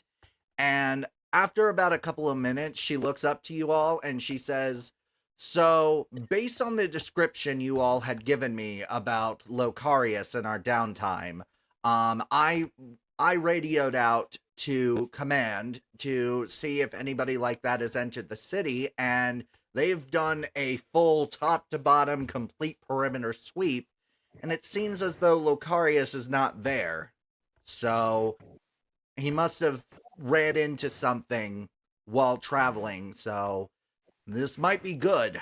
Might give you guys some much needed catching up, I guess is the word to say.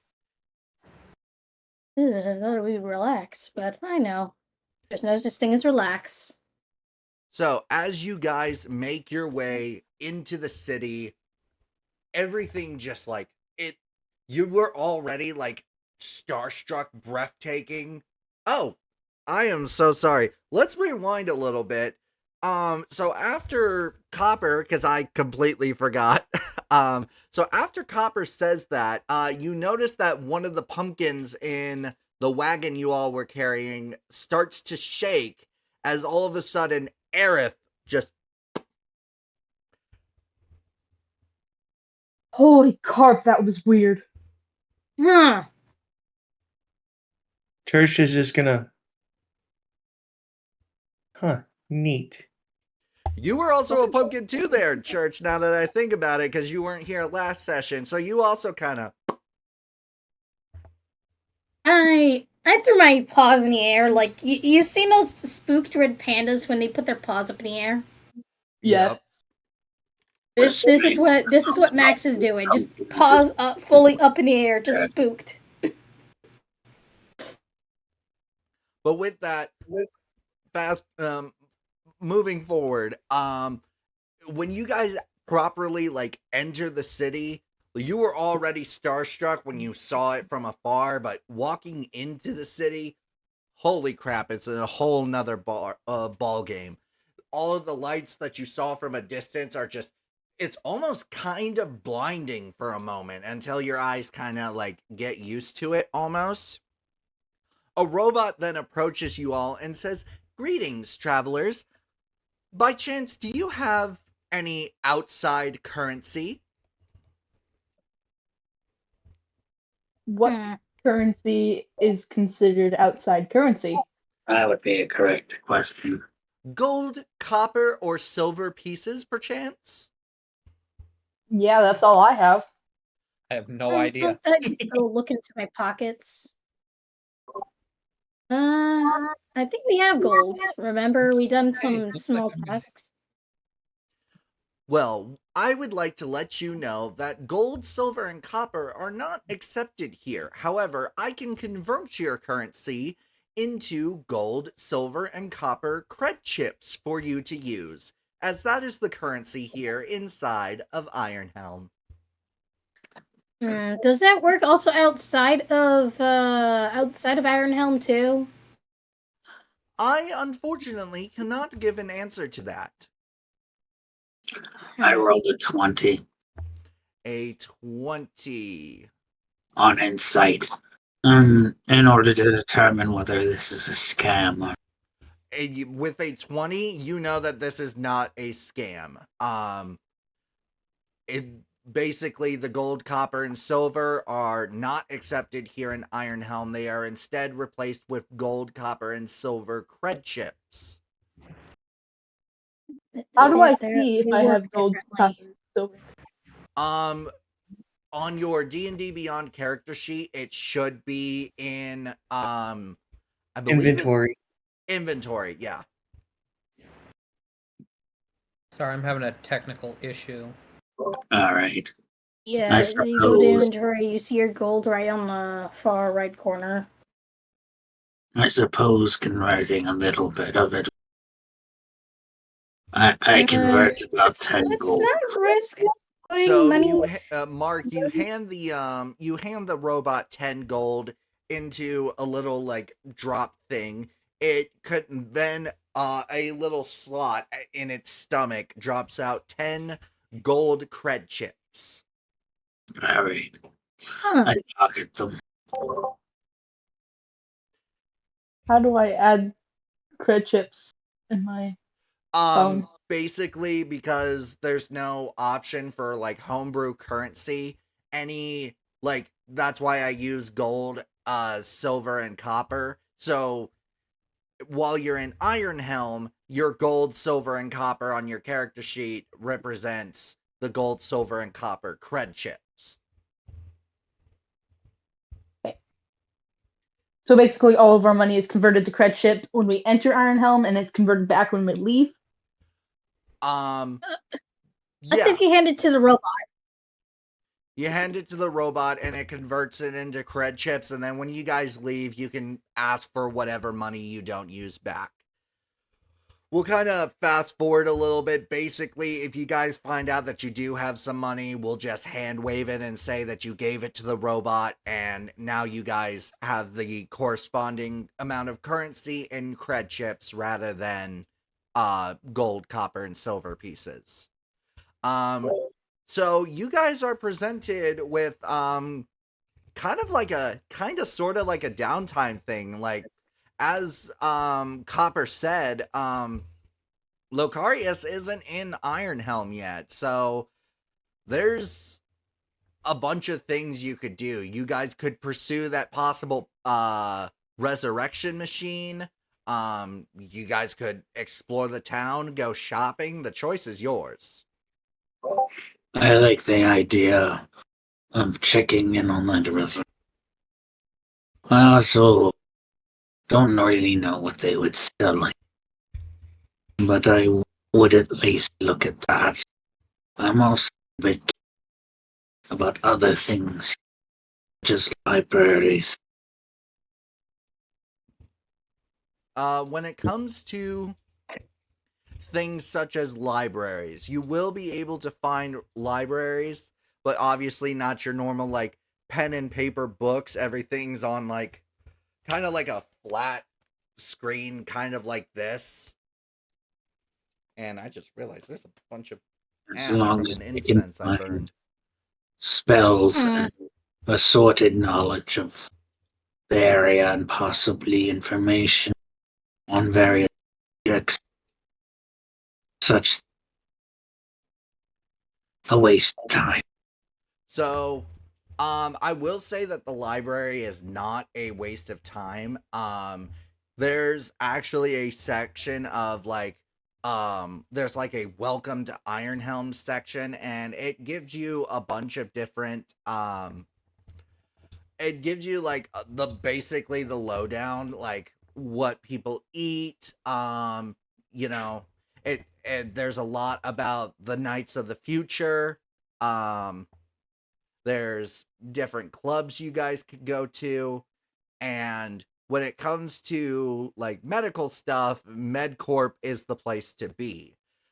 Mark, go ahead and roll me I'm gonna say, I guess, a perception check. Roll me a perception check. All right. Is it higher than 14?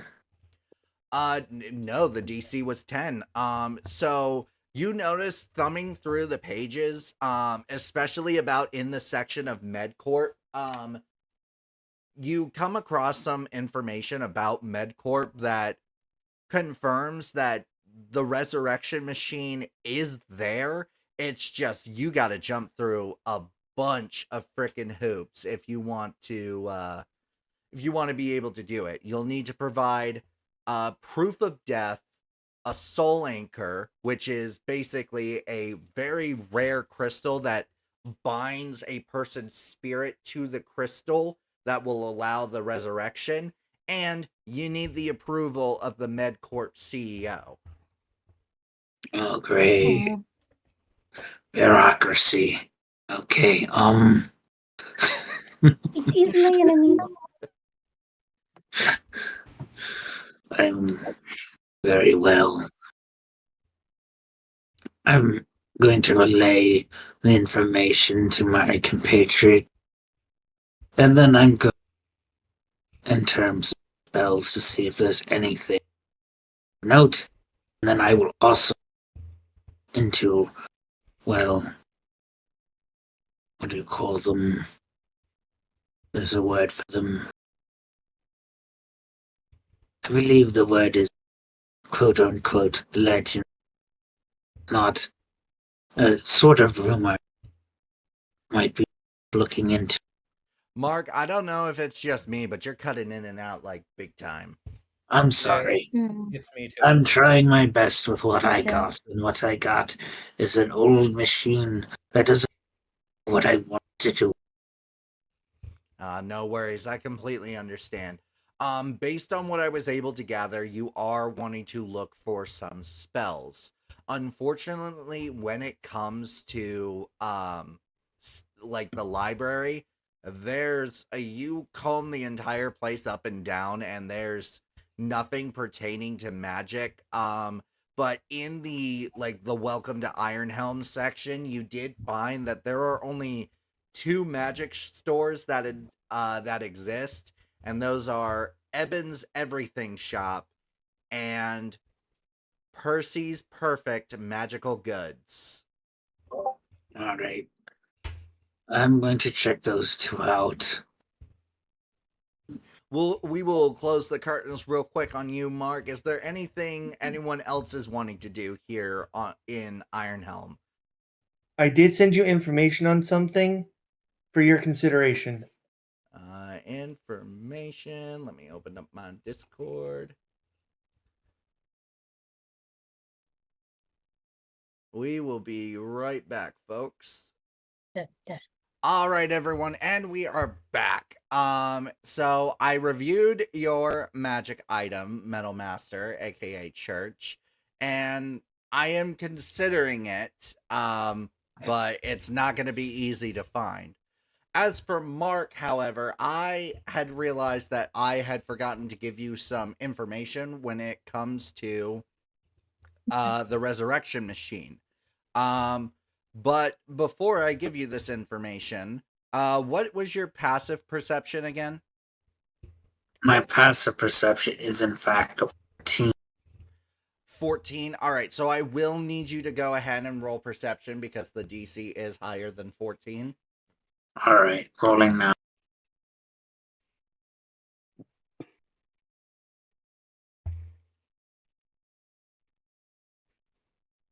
All right, with an 18, you had managed to come across a book that looks like it definitely shouldn't be there, but it talks about the black mark, known as the black market, otherwise known as the black mark. And this book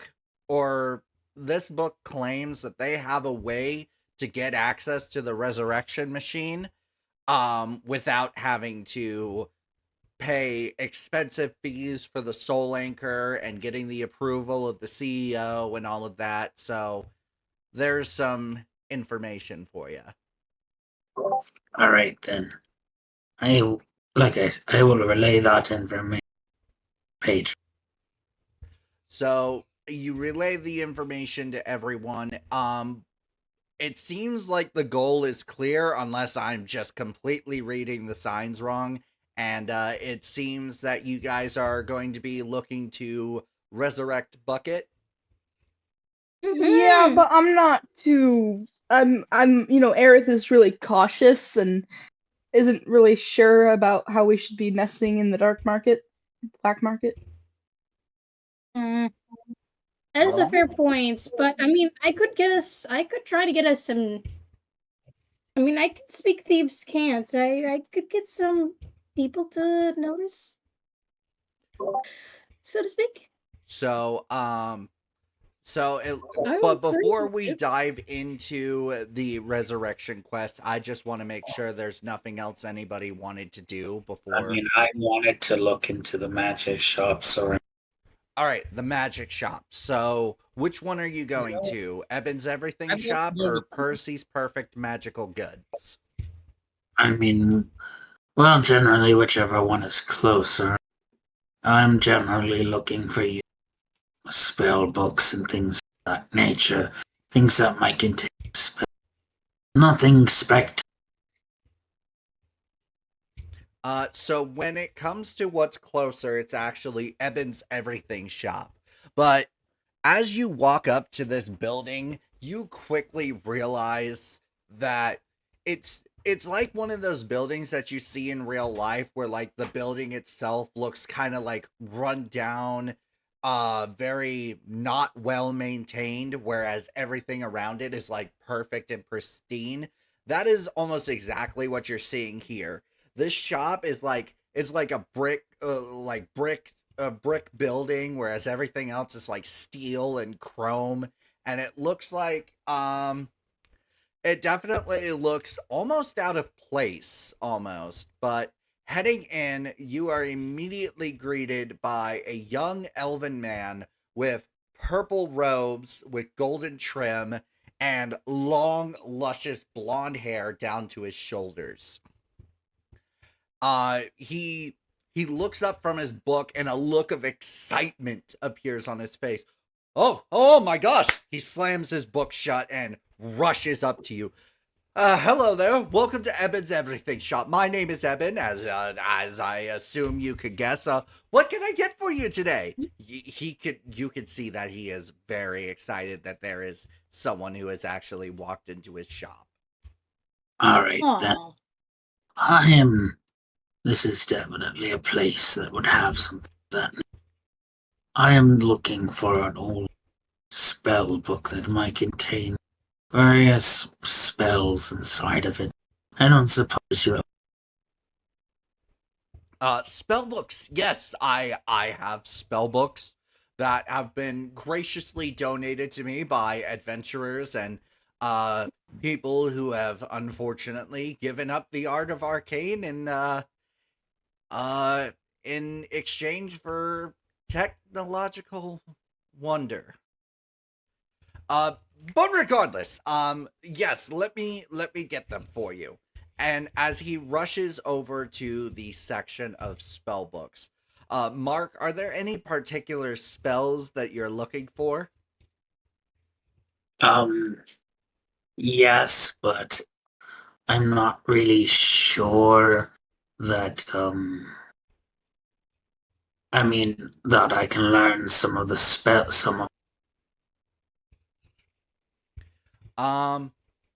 What we can do is you could take a look through some of the wizard spells, and if there's any that tickle your fancy, let me roll.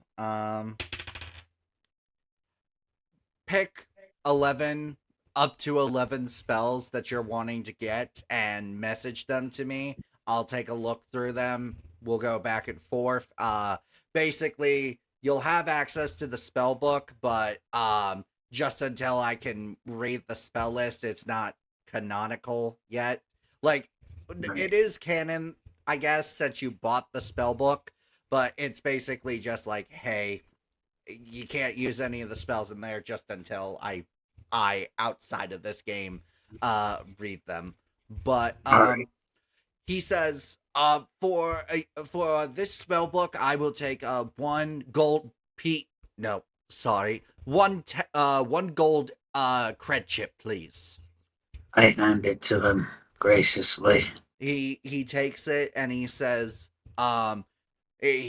thank you, and he puts it into his register, and he quickly places his hand on top of your hand, and he says, "It's nice to see another spellcaster here. You have no idea what kind of joy you have brought me." Well, I'm happy that I made your day. He And I don't also while his hand is on top of your hand, his other hand slides you a magic item. And this magic item is none other than a ring of protection, but you notice something special about it. You don't even have to cast the identify spell. It's almost like as if something is feeding the information into your mind. You know that this is a ring of protection, but rather than a normal +1 to AC, it's a +2. Oh, wow. And he says, consider this a gift between spellcasters. So I'd like I to- did ask, did you hear that I went with him? Oh, And I also wanted to go with. okay, I deeply apologize, you guys. So you guys are there as well. Basically just everything I said, just like reword it so that you all are there. I'm so sorry. My volume is maxed out. I have got a... Okay, there we go. It's a little bit louder so I can actually hear you guys clearer now. So Rexius and Aerith, what are you guys looking to get? So I want to look for the items that I had messaged you about. Items you had messaged Any of me. One of the not the last one that's just typed in there, the ones that are in the images. They're mostly just little knickknacks, except for the one actual weapon. But so looking at the ones you sent me, I did take a quick glance over them, and glancing over them again, he does have one of the items, and that would be the Blanket of Fortitude. So as you describe what you are looking for, he rushes over to the back of his store and pulls a blanket out of the chest. And he says, I will give this to you for 1 gold cred chip. You can tell that he's not 100% comfortable. Like, it feels like he's almost kind of out of place here. He is not used to these cred chips at all. So could I safely say that I only converted, say, half the gold I have on my person into cred chips? Yes. Whatever you guys felt comfortable converting, you converted. So what I'm going to do is I'm going to put down 1 gold cred chip and 1 just actual gold piece. His eyes just, they widen, and he's, are you sure it's only one? It's only one. If you can keep an eye out for the totem that I described, we'll call it even. All right, I will keep my eyes out. And how long are you planning on staying in Ironhelm?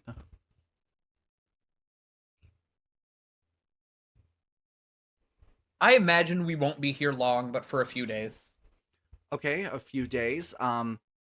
If I come across anything like that, I will come find you. Thank you. All right. Moving on to Aerith. Aerith, what are you looking to get?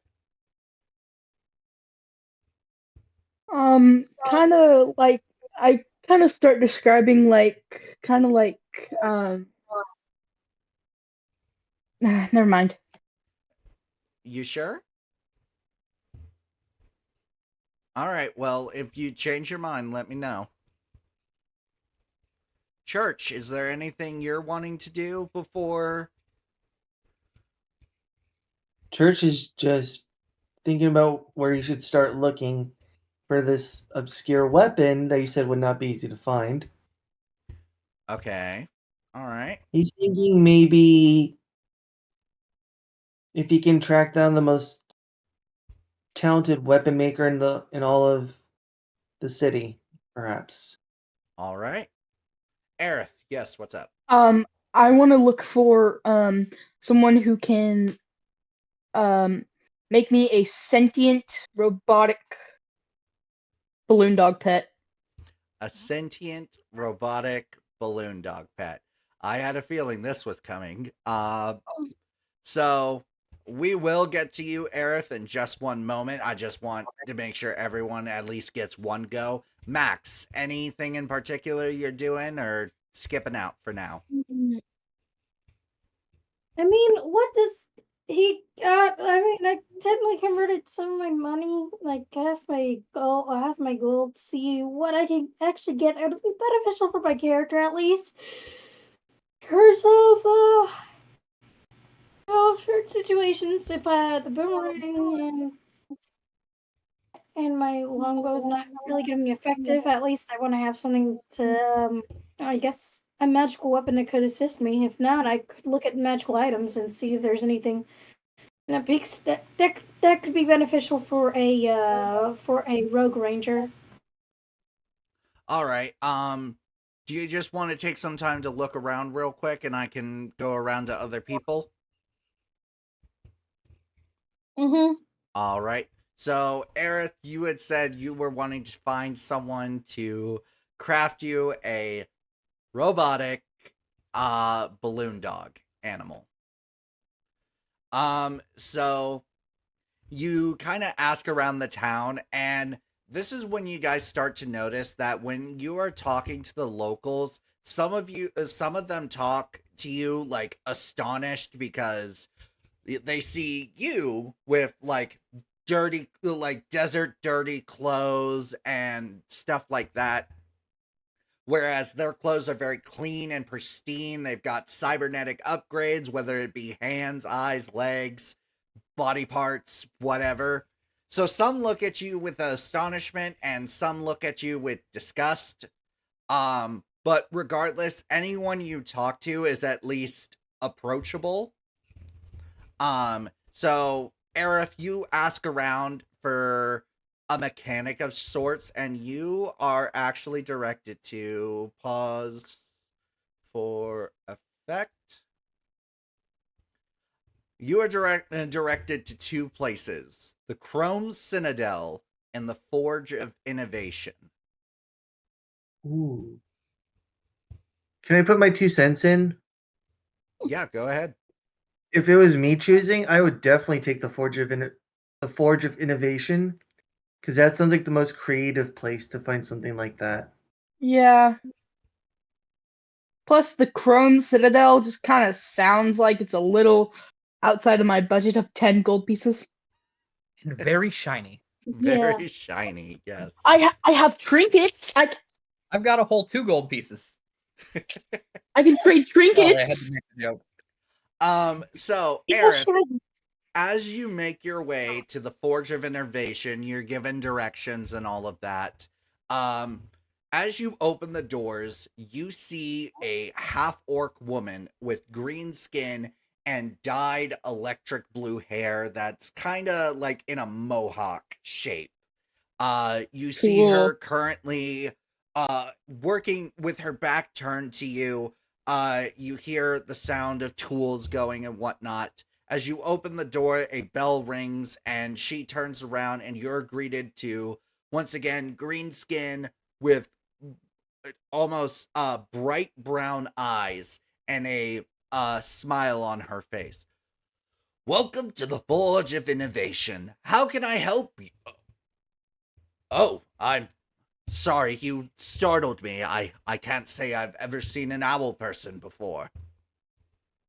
I can't say that I've met very many other people like me either, so I would be surprised too. What can I do for you? So I was told that maybe, and she starts mumbling because she's nervous. Aww. I'm sorry, young lady. Could you please speak up? I can't quite hear you. I was wondering if you would be able to craft a pet friend for me because I'm lonely. And I just met my group of travelers and I'm not sure if they like me. So I thought a cool robotic balloon dog pet would definitely catch their eye. Okay. A balloon dog pet. Are you looking for anything special? Weapons, laser eyes, or just a robotic balloon dog? Well, let's just go with a robotic balloon dog for now, and assuming that you'll take my patronage and my business, I can always come back to you for upgrades in the future. She has a bright smile on her face. I will be more than glad to take your patronage. So, for just a standard robotic balloon dog that walks around, follows you, and follows any command that you give it, it's going to be 6 gold cred chips. Can it still like attack and stuff? Tell you what, I will throw in a bite attack for free on me. Unfortunately, when it comes to other weapons, I do have to charge, but I can throw in a Okay. bite attack for you. So what about laser eyes? Her smile on her face gets even bigger. Now you're talking. So, I only have 10 cred chips. and no worries. I am more than willing to negotiate payments. We can set up a payment plan for just everything I described on top of laser eyes. It is going to be 8 Ooh. gold cred chips. Absolutely. Yes, please. And I was wondering if you can give it like a chrome paint job, but it can change its color at will, and a skull embossed into the side. Ooh. Of course I can. His name is going to be Scully. Aww. So, it should be ready in a couple of days. Can I get a name for the order? My name is Aerith. Pleasure to meet you, Aerith. My name is Lokora. Lakora, that's a beautiful name. Thank you. Now, like I said, it should be ready in a couple of days. Feel free to swing by and check up on the progress. Thank you. You have a great rest of your day. You too. As you begin to walk out of the Forge of Innovation, you are all of a sudden pelted by an egg. As you hear someone yell out to you, "Cheapskate!" As you turn over, you see a man dressed in a very elaborate tuxedo suit. The suit looks like it's very reflective, almost like it's made of diamonds. In fact, some of the light that's bouncing off, it kind of blinds you a little bit. The man then walks up to you and says, "Do you really want your work done by that vile woman?" Yeah, pretty sure I do. Better her than some jackass like you. Who are you calling jackass? Church is going to be conveniently walking by as this is happening, and he's Obviously, going to guess the person wearing the suit. Obviously, the flashy disgrace of the person in front of me. Disgrace? You are talking to Damien Ironheart, the owner of the Chrome Citadel. I could beat I don't you remember up right asking who you here, were. right now, and no one would give a care. I don't think that's true. Real quick. Yeah. I have a very interesting dex check I want to make. Okay.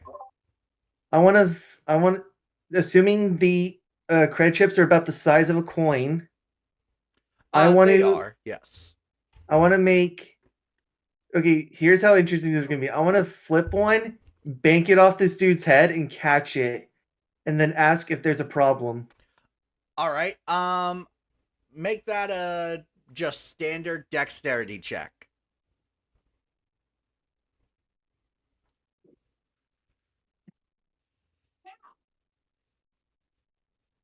$11 decent enough? 11 is decent enough.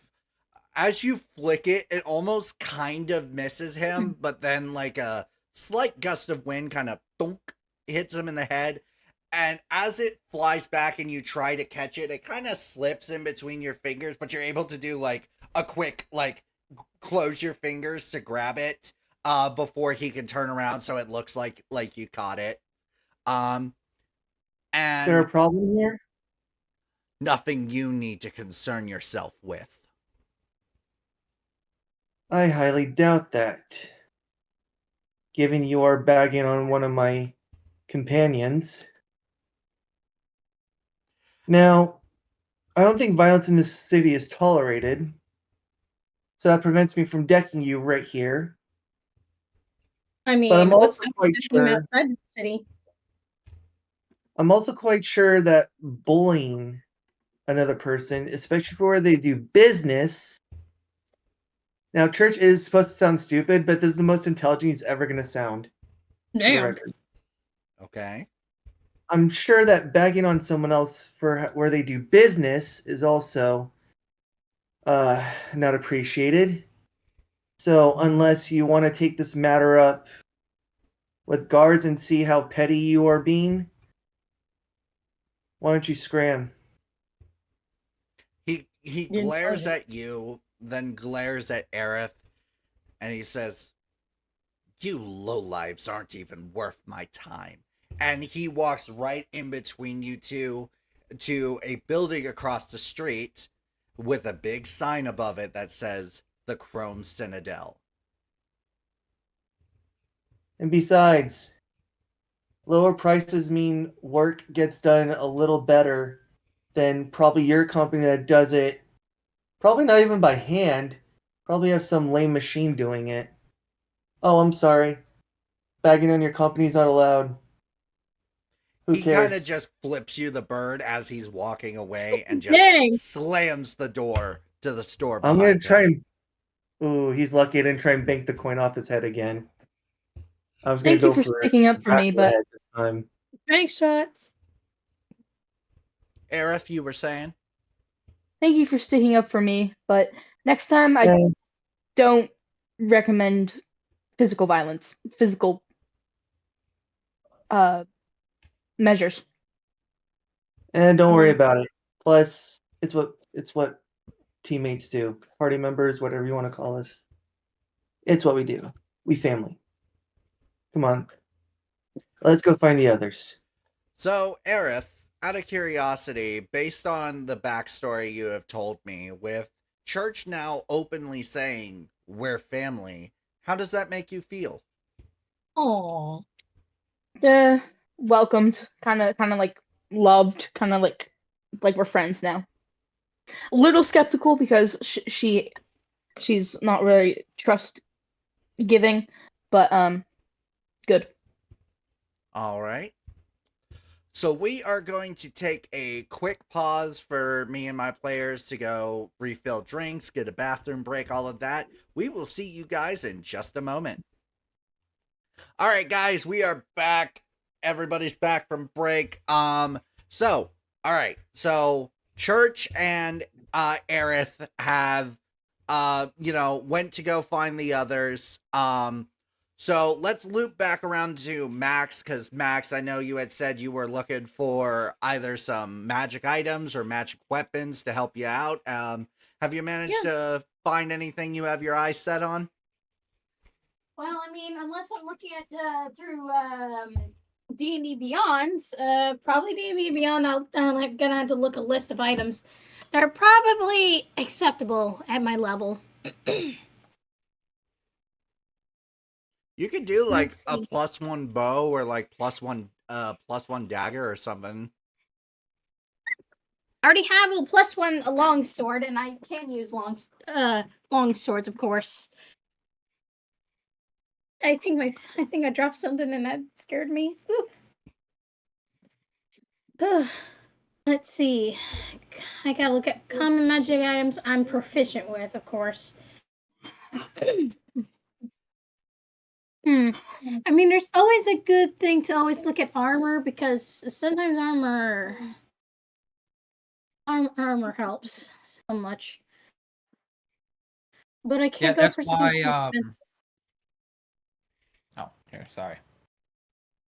I just gotta be careful how much it costs, because, remember, I only have like half the gold I turned into their currency, so I'm more like worried the fact that if I pick something that's too expensive, you understand how pain it would be for to watch all your money just drain like that, like my money just like gone. I had to deal with that in real life, so I know exactly what you're going through. Yay! Capitalism! Yeah, I felt that.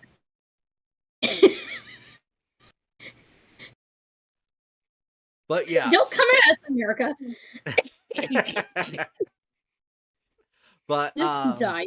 all right. So while Max is looking, I just had a huge brain fart. We will be right back, guys. All right, guys, and we are back. And Max, you had said that you had chosen something for your special item that you're looking to procure. Oh, simply the boots of Elvenkind. The boots of Elvenkind. All right. So, normally I would do the roleplay interaction, but considering the fact that we're 45 minutes into the session, and I know you all are really looking forward to bringing Bucket back, basically, it's gonna cost 10 gold cred chips to purchase the boots.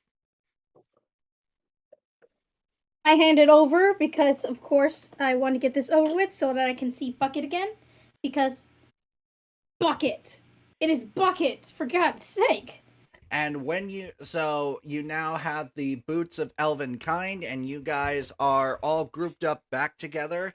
And now the question is, are you guys gonna go just try and do things legally through MedCorp and see where it goes? Or are you guys gonna try and work with the Black Mark? Let's attempt I say we attempt the legal way first, because who knows how strict this town could be. There's also a chance that Max and I might be able to talk our way past a lot of the red tape. Yeah. Let's hope so. It won't be a problem. It will be a little bit easier. All right, so you guys are able to see the MedCorp building. It kind of sticks out like a sore thumb. It is a bright white building with red letters of MedCorp on it. So as you guys walk in, you see this bright white building. Think kind of like the Institute for anyone who's played Fallout 4. Great game. One of the best games in the series. Anyways, let's not get into that debate. So bright white building. Smack dab in the center of the lobby is a desk where a receptionist bot sits. Very feminine looking in appearance. She looks to you all and says, "Greetings. Welcome to MedCorp. How may I be of service to you today?" All right, I pull out the poor innocent gobbo bucket. I say, "We have someone we need to revive." Wait, were you just carrying Bucket in like Bucket's corpse in your pockets? We've been carrying Bucket's corpse in Bucket's bucket. Yeah, I mean, technically we are, because Bucket can't go in the bucket no more. Yeah, remember? Bucket can't go in the bucket no more. So if they no longer are in the land of the living, so carry it. Or yeah. But so she examines Bucket's body and it says, I have determined that you have one of the three required components. Proof of death. Bucket is very much dead. By any chance, do you have a soul anchor? What? Soul anchor, apparently that is required, huh? I look into the party like, did any of you guys buy a soul anchor? Unfortunately, Sure does. without a soul anchor, I cannot report to the CEO and get his approval. Please come back when you have a soul anchor. Guys, we're gonna need a soul anchor. Even if it How do we means we're obtain gonna a have to soul do anchor? Magic shop. magic shop. Magic When it shop. comes to soul anchors, there is one place that sells them. Scanning database. Percy's Please. Perfect Magical Goods is one of the few stores in Ironhelm that sells soul anchors. Magic shop! I'm in. Let's go. No. So you guys make your way to Percy's Perfect Magical Goods, and as you walk in, you see kind of like, so here's the counter, so like you just see two cat-like eyes kind of peering at you as he looks at it. He says, "Oh shoot, customers!" And he kind of hoists himself up, and you see a young black tabaxi, about maybe 12 to 13 in human years, kind of hoist himself up. Hi. My name is Percy, and oh my gosh, I haven't gotten customers in a very long time. Hi, my name is Percy, and what can I do for you all? Well, need a soul we- anchor. A soul anchor? Yeah. I've got some of those. And you see him kind of hop down from his bar stool, and as he's now behind the counter, you don't see him anymore, but you hear a box open, and you see stuff kind of just flying everywhere, kind of like one of those cartoons when someone is looking for something. You just kind of see that. You'll see things like a wand, a spell book. All of a sudden, you see a rubber ducky, and he's What's the rubber ducky do? Ducky. as the rubber duck lands on the floor, it doesn't look like it does anything as of right now. It just kind of just lands on the floor. It just goes big. He says, yes, all right, right here. As he like holds, you just see just like a black tabaxi hand kind of just pop up with a pink Aw. crystal. As he hoists himself back up, he says, looks like it's my last one in stock.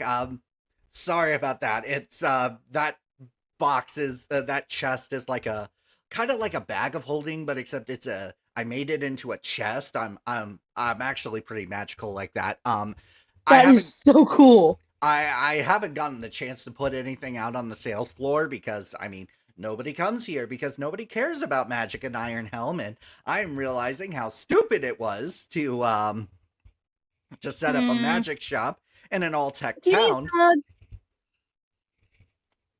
Do I need what? Do you need a hug?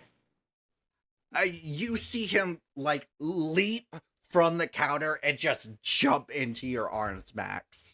I join the group hug, but I'm Hug. like tall, so I like crouch down and wrap my wings around them. Both up.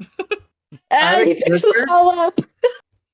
This Percy, for some reason, I'm not sure if it's the same one I'm thinking of. From a past adventure you've ran, Who knows? Probably. But with that, Oh, he yeah. says, all right, yeah, so it looks like, this is my last soul anchor, and, I can give it to you guys for, unfortunately, since it is my last one, and these things are really expensive to make, I'm really sorry if this price isn't really fair, but unfortunately, it's the lowest I can go. 15, gold cred chips. Guys, let's compile our cred chips and give it to this poor cat. I turn to Rex and I'm like, "Hey, buddy." I say, "Hey, buddy." I'm just gonna step forward and I look Percy in the eye and I just pick up the stone. And I've got to point out, I think this might be the first time Rex actually gets more than 2 words out at any point so far in this campaign.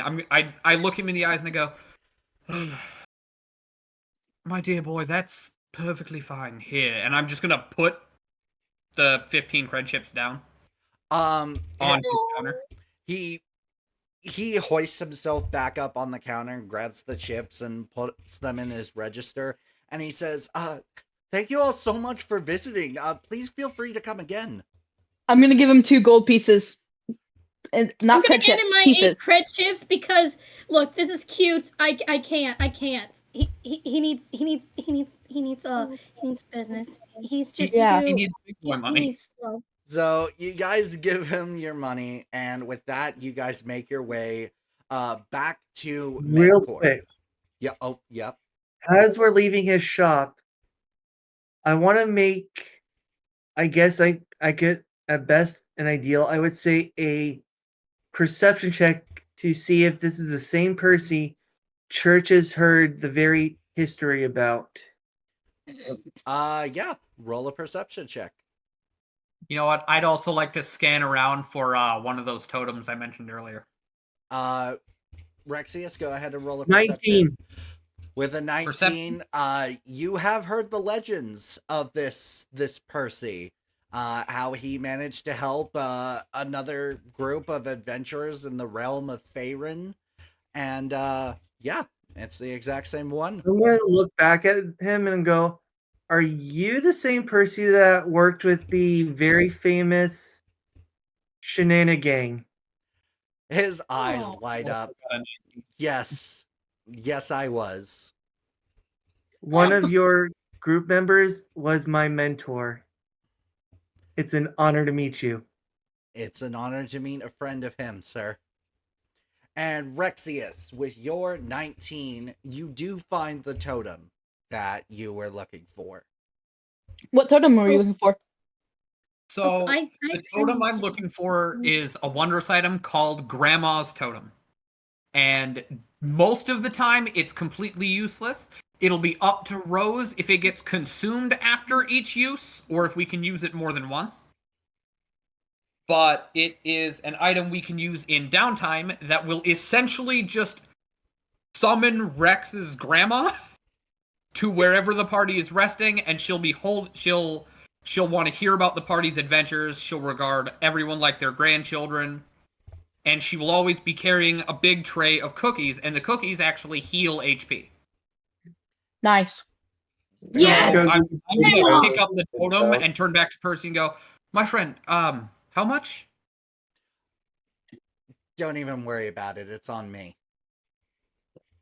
I give him a nod and put it into my pocket. All right.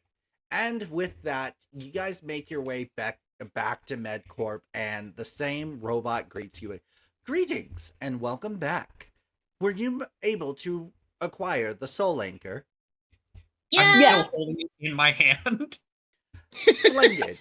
Now, if you could just fill out the information on this paper here.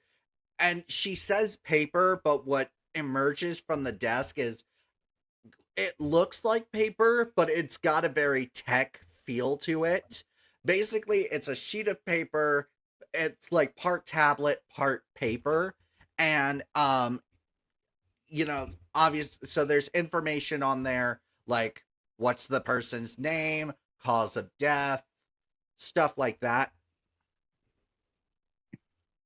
So as you guys fill that out, and she says, "Splendid. I shall route this over to the CEO, and it will take but a few moments to find out if your resurrection request has been approved or denied."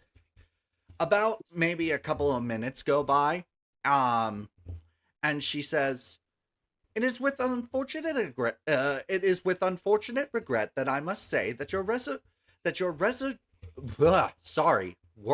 The robot just slowly Resurrection application has been denied. Why? I am not. She says at very liberty- loudly and angry. I am not at liberty to say. I want to try and convince this robot to tell me. So to speak. Swaying his favor. I had like 3 people talking. Aerith, what were you saying? I want to try and convince the robot to tell us. Roll persuasion. Jack, what were you saying? I'm asking if we can talk to the CEO and try and sway him more towards our side. If you would like to schedule an appointment with the CEO, please fill out this application. And another one of those papers comes up from the desk. Nat 20 plus 1. Dang! I'm sorry, you said that 20 plus 1? 21? Sure enough. Okay. So how do you word it? I need you to do me a very special favor and tell me why you can't resurrect our friend. She kind of senses the little bit of hostility in your voice, and she says, I understand you are quite upset. Losing a loved one is not very pleasant. I didn't even get to say goodbye. I was a freaking pumpkin. Do you know how weird it is to be a freaking pumpkin and then wake up and one of your I just pat your teammates back, that you I just just said, met, who just was really raise nice down to like you, a is crazy now person. dead? I am very sorry for your loss. The reason why we cannot approve this resurrection is because she kind of pauses for a moment. I do apologize. I do not think it is best for me to say. It's because Why? she's a goblin, isn't she?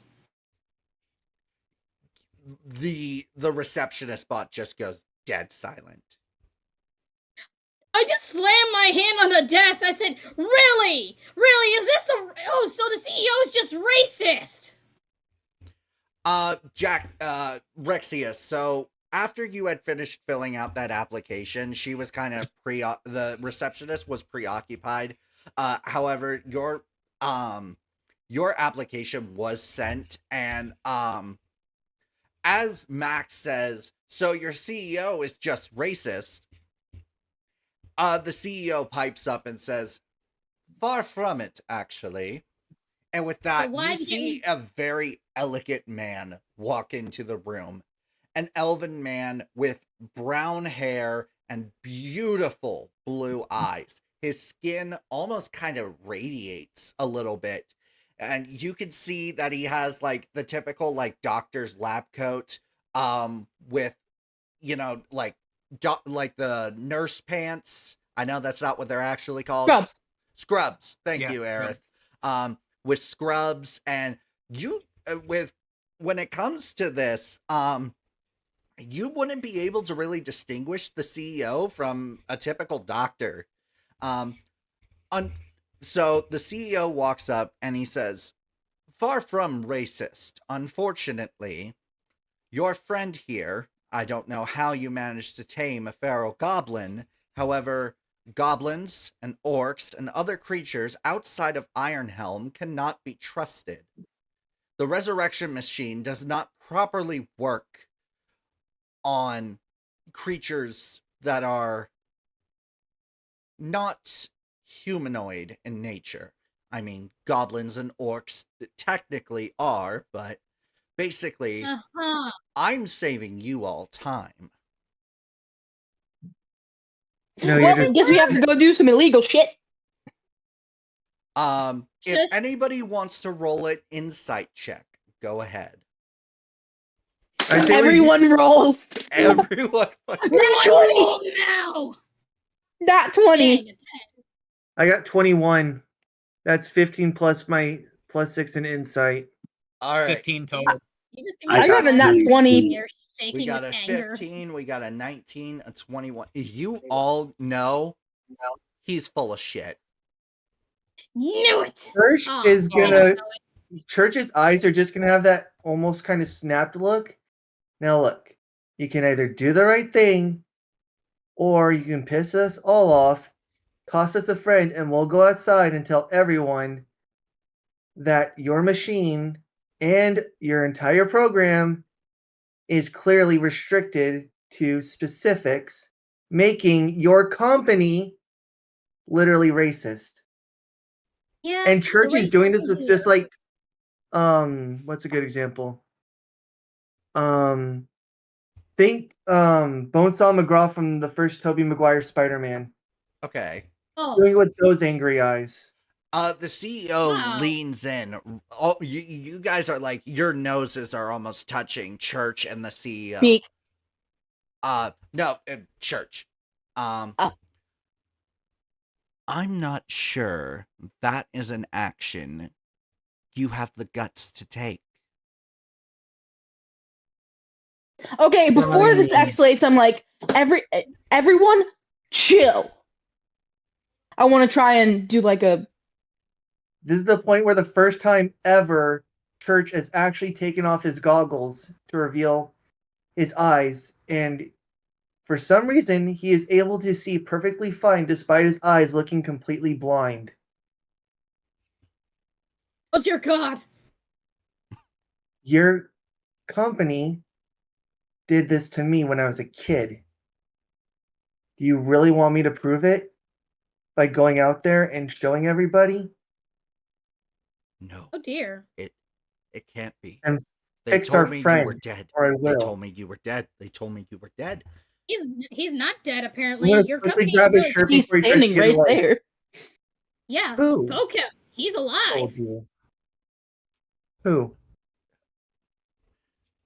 I'm not at liberty. Hello, everybody. What is going on? It's your friendly neighborhood Dungeon Master Rose here, back at it again with another Stories from the Savagelands video. Sorry I missed you guys in March. Had to cancel the session because, as you can see, my sibling Ghosty is not here right now. They've got some stuff going on, and they have given me permission to go ahead and get started, or just go ahead and do it without them. So hopefully y'all don't die, because let's just say I have some evil planned. I'm just kidding. I will say that this is going to be an interesting session. I will let the viewers at home and I'll let my players know right now. So I was not able to buy dice when my players leveled up. As you guys know by now, every time my players level up, I get myself a new pair of dice. I was finally able to. As you can see right there, they are blood red because they have been soaked in my players' blood. Just kidding. All right.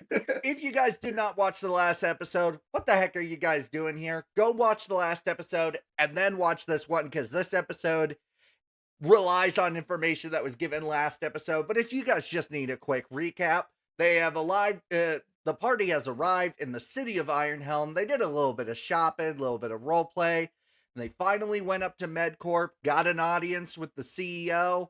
Church revealed some kind of shocking information, and yeah, we left off with the doors kind of closing on the party as the CEO of MedCorp kind of escorted them into the actual facility. Before we get started, if you guys like what you see, make sure you leave a like, you comment, you subscribe, and you ring that bell, ding ding ding, and join the notification station, the whole shebang, shaboodle, the whole kit and caboodle, if you know what I mean. With all that out of the way, let's get started. So like I said, where we last left off, the doors kind of closed on the party. But before they did, Aerith was like, hey, I gotta go do some stuff around town real quick. I'll meet up with you guys here after hopefully everything goes well. And she kind of just dashes off. The CEO of MedCorp, who I'm just, for shortening reasons, the CEO, kind of escorts you guys throughout the through the facility. You can see just a bright white hall. It's almost kind of blinding, like almost like a blinding light. Your eyes kind of take some time to adjust to it, but other than that, you guys are escorted, and the CEO kind of opens the door to a room and gestures for you all to go in, closing the door behind them.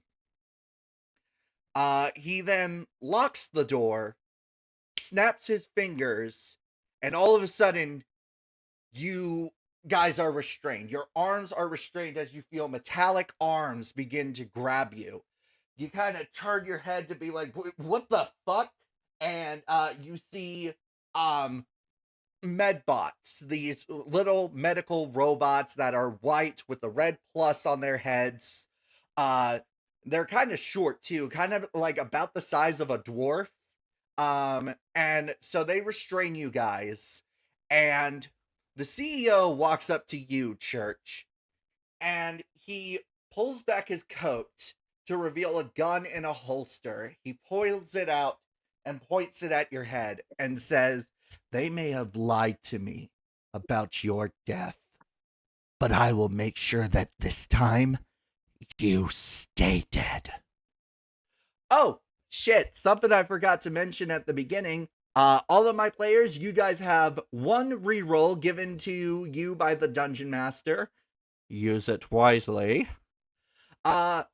Church, we'll start with you. Go ahead and make me a strength check. See if you can break through the bindings. And I will say, the fate of your character lies in this dice roll. Same to you guys. Unfortunately, they forgot. Well, first things first. One thing I did forget to do at the end of last session is turn off a certain magic item. So unfortunately, metal is getting heated up in this place. Anyway. All right, strength check. Yeah, I think I might have to waste that reroll. All right. I definitely think I need to waste my reroll because my plus one strength That doesn't save, do any better. Oh, God. Is this going to be a TPK? Oh, apparently it is. Hold on, though.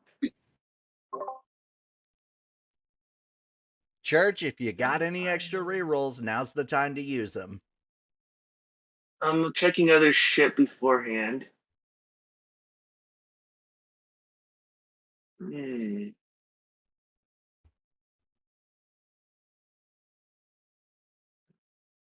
I'm pausing for dramatic effect, by the way.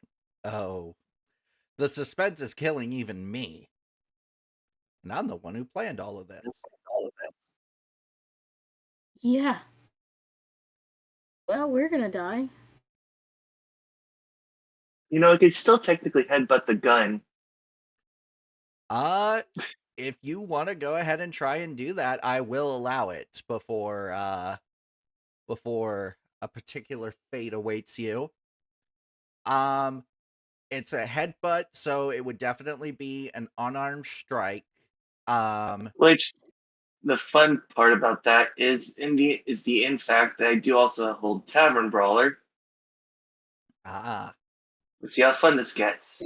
All right. So I mean, we're talking about a gun, so I don't really think it would have an AC, would it? No, not necessarily. Like, even if I were to set a DC, it'd be pretty low. He's probably not expecting you to do this. So what did you get? Yeah, I got 11 to hit. 11? Yeah, like I said, the DC would be pretty low. He's not expecting you to do this, so you succeed. Also, I just realized I rolled my Tavern Brawler strike instead by accident. No worries. Well, I'll just go ahead and hand wave that. But yeah, so you succeed. You headbutt the gun, and you know it kind of leaves a mark on your head. But the gun does go flying a ways from him, and he's like, "Oh." I'm gonna make another strength check to see if I can get out of the restraints while he's distracted. Go ahead and make that strength check. God damn it! Why is it being such a bad day for church? So you have your arms restrained, and you are just trying to pull out, and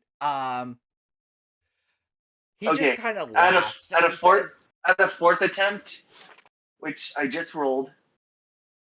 I'm pretty sure I finally get it. Yeah, with wait, 16... can I use Burning Hands to, do anything with the metal around my restraints? Burning Hands. So long as Burning Hands does not require hand movements, which I believe that is somatic.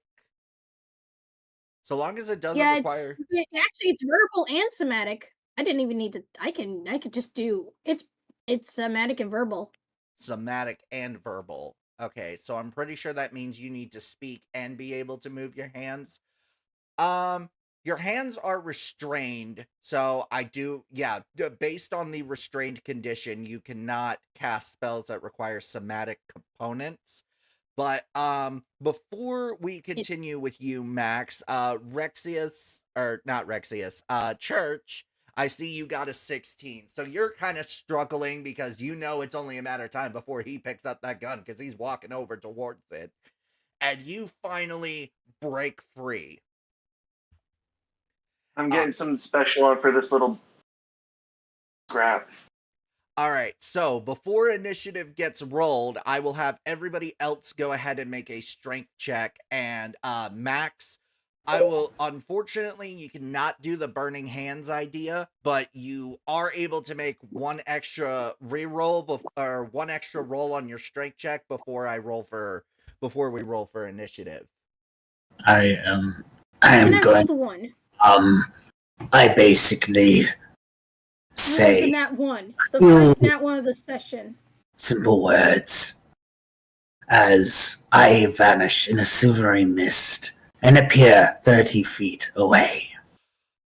Oh, that is the most clever use of that spell I've seen. I only see it get used to kind of like teleport around, but so long as Misty Step does not require somatic components, Yes, It is merely verbal components. Oh! Hugin, give yourself a point of inspiration. Free reroll for you, man. That is a clever use of that spell. Rexius and Max, however, I do see that fate is not serving you guys well right now. Yeah, that first attempt for me was a Yeah. natural one.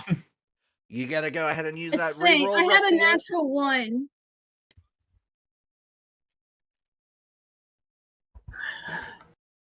So we're being restrained by robots that are about the same size as a dwarf, correct? That is correct, yes. Ooh, that could explain why strength checks are tricky right now. Dwarves do tend to be strong. If they're robotic, they could be stronger. And it's a very good thing that I had that because I rolled a 9 on initiative. Oh wow, for my initiative I rolled a 16. I rolled higher than what I would have in my strength.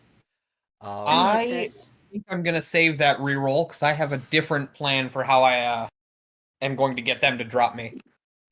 Okay, all right, let's hear that plan. Clever. That does require.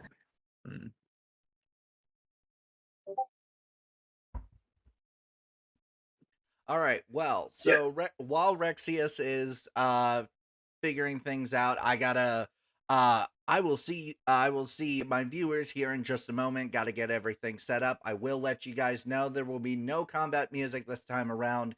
My music subscription ended and I do not have the money to renew that at this time. So, no combat music, but this combat's going to be interesting. I'll see you guys in a moment.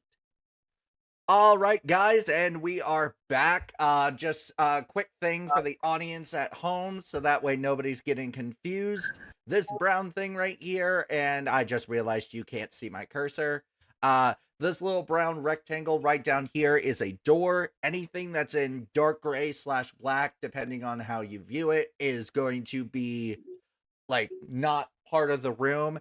Anything that is gridded and is kind of like a light gray, that's basically where the characters are right now is going to be the map.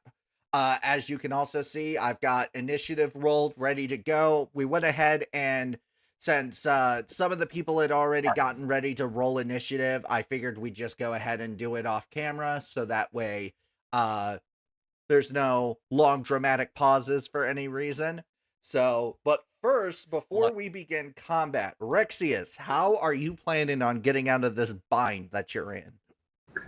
So, as I've got these two robots restraining each of my hands, interesting fact, Rexius is left-handed, so I'm going to take my left hand and try to position it under the robot's head, and then using the magic of my armor, I'm going to conjure my sword into my hand in reverse grip to try and take that head clean off. Oh, okay, dude. All right. So since you are restrained, I will unfortunately have to say it will be a disadvantage, but that is a super cool idea. Go ahead and make that attack. All right. Let me roll this disadvantage. With disadvantage, that's a 9. Unfortunately, that is a miss. So basically, what we're going to go ahead know and what? do. I'm going to use my reroll for this. Okay. All right. This one will not be a disadvantage. This will just be a regular roll. All right. Let's see here. That's a 15. A 15 definitely hits. So, you know what? I'm going to put this in your quarter. How do you want to do this? So, anyone who happens to look over at Rex watches him look at both of the robots and position his hand. Then there's a bright light. It almost looks like moonlight solidifies in his hand. The robot's head gets lopped clean off, hits the ground. He looks up and goes, "I've been dealing with better robots since I could walk. Try again." Oh, dude, I literally have fucking goosebumps right now. Go ahead and give yourself that reroll back because, damn, that was good. All right, so since Max is still currently restrained, I'm going to explain how we're going to do things. Basically, we're going to go down the initiative order like normal. Max, when it gets to your turn, you will be able to do a strength check. And how I normally do like strength checks when it comes to like being restrained. I don't make that count as one of your actions, but it does use up half of your movement. So you will still be able to move, you will still be able to attack, but once it gets to your turn, you will have essentially half movement speed. Make sense?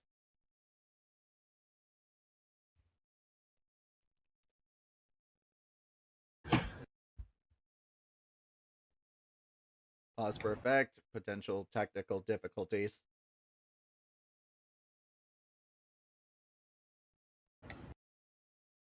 I hope nothing came up. Yeah, I hope so too. Likewise. You know, it could be something on her end where she's talking to someone. Oh, there she is. Oh, there she is.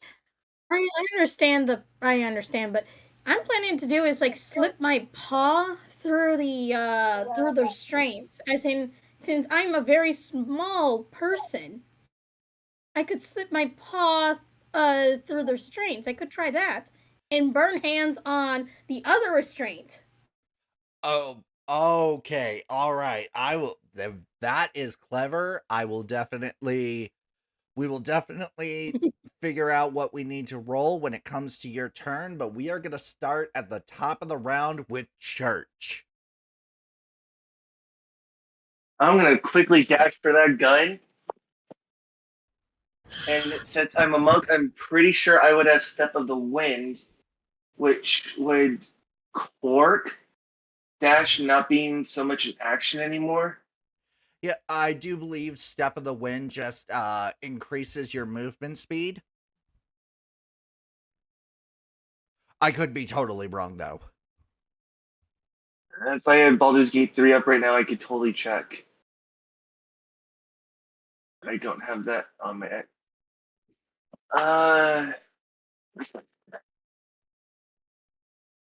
Pause for effect during rule check.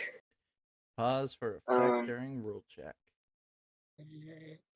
This part will this like long pause right here will probably be cut out when I'm editing anyways. Mm-hmm. That's probably a good idea.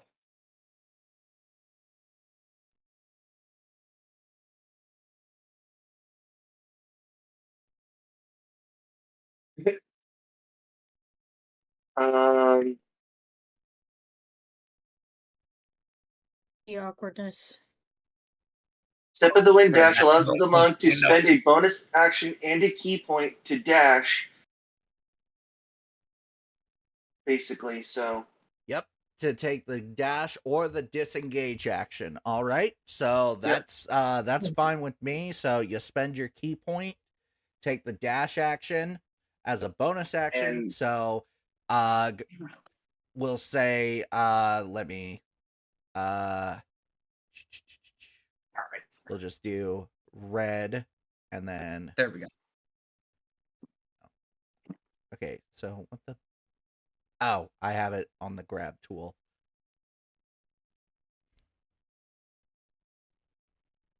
All right, so that little red circle right there is going to be where the gun is. So using Step of the Wind, I'll let you go ahead and move your character. But yeah, you definitely rush over and pick up that gun. So if every square is 5 feet, and I've doubled my movement from 40 to 80, I'm only spending. Based on where your character is positioned, it's only 10 feet. Yeah. So I'll still have 70 feet left. Sweet. And I'm going to look at him and be like, don't mess with the best monk in the Savagelands. What is it with y'all and being so freaking badass? Everybody gets one good one-liner. Fair enough. Mm-hmm. All right, that red Churches- ring hold for on, my hold on, viewers hold on, at hold on. home. That red Churches- ring just basically indicates that they are dead. Church is going to be a smartass about this, lower his goggles kind of like this, and go, because it comes natural to all of us. Ooh, damn. All right. All right, so you have grabbed his gun, you have made your a witty one-liner, and So I basically have a gun in my inventory now. yeah, basically, I will send you the, if you end up keeping it, I will send you the stats for it. I'm totally going to keep it. But the reason, mainly going for the gun, is just to shoot the 2 robots holding Max in the head. It is only one robot holding Max right now. Still, Tiny person. freedom is freedom. All right, so let me go ahead and pull up. All right, so because it is a ranged firearm, it would be your dexterity bonus, but do you have proficiency in firearms? Do crossbows count? Crossbows technically count as a firearm, but not a Then firearm. yes, I do. Not a firearm in the sense of like a gun, though.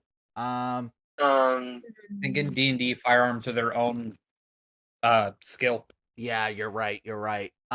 So you can go ahead and make the attack. Just don't add your proficiency bonus. But because it is a ranged weapon, go ahead and roll to hit using dexterity. I still have to find a gun to put in my inventory. Ah, that tracks. That tracks. The funny thing is, the only guns that turn up in adding to my inventory don't really seem to be guns, and the closest thing ends up being a gunblade greatsword. Gunblade. Ooh, that sounds fucking cool. Final Fantasy there. Ooh, yeah. So I would have to treat my light crossbow as the gun for now. Yeah, that's cool. That's totally fine. And for those watching, don't get on the technicalities of this. It's just improvising at the moment. Yeah. All right, so, yep, go ahead and roll to hit. All right.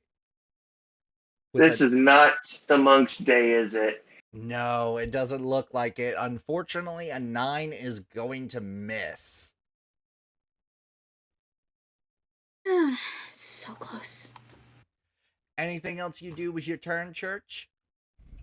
Well, given how much movement I have, I already spent my bonus action. I can't use my trickier monk tricks. God dang it. So unfortunately not. All right. So, now it is the CEO's turn, and he's he is going to open his coat, but like lab coat style, and pull out a energy baton that he flicks his wrist out and it sparks to life, and he says, "You fucking bastard, I'm going to make sure you're dead!" And he is going to make an attack I'm gonna look at him and roll. go, "Private bitch." Attack roll. Oh, and for kids watching at home, I'm sorry.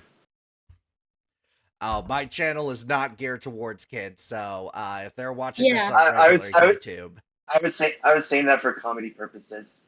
fair enough. But there's a chance a kid would be watching because, well, no one kids. Anyway, on with the action. So, does a 17 hit you? Church is basically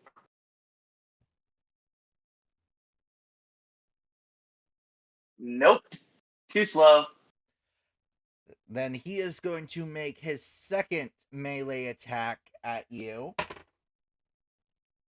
And a 17 again, so that does not hit. And finally, his third attack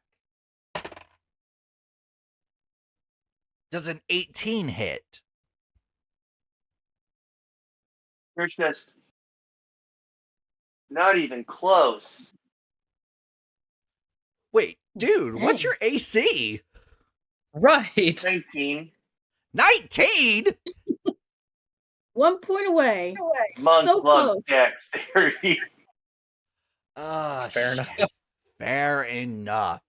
All right, so Wait until I let me just check real quick just to make sure I'm not missing anything. And you don't understand what you've done, DM, but you just turned this into a Duel of the Fates, probably. Yeah, probably.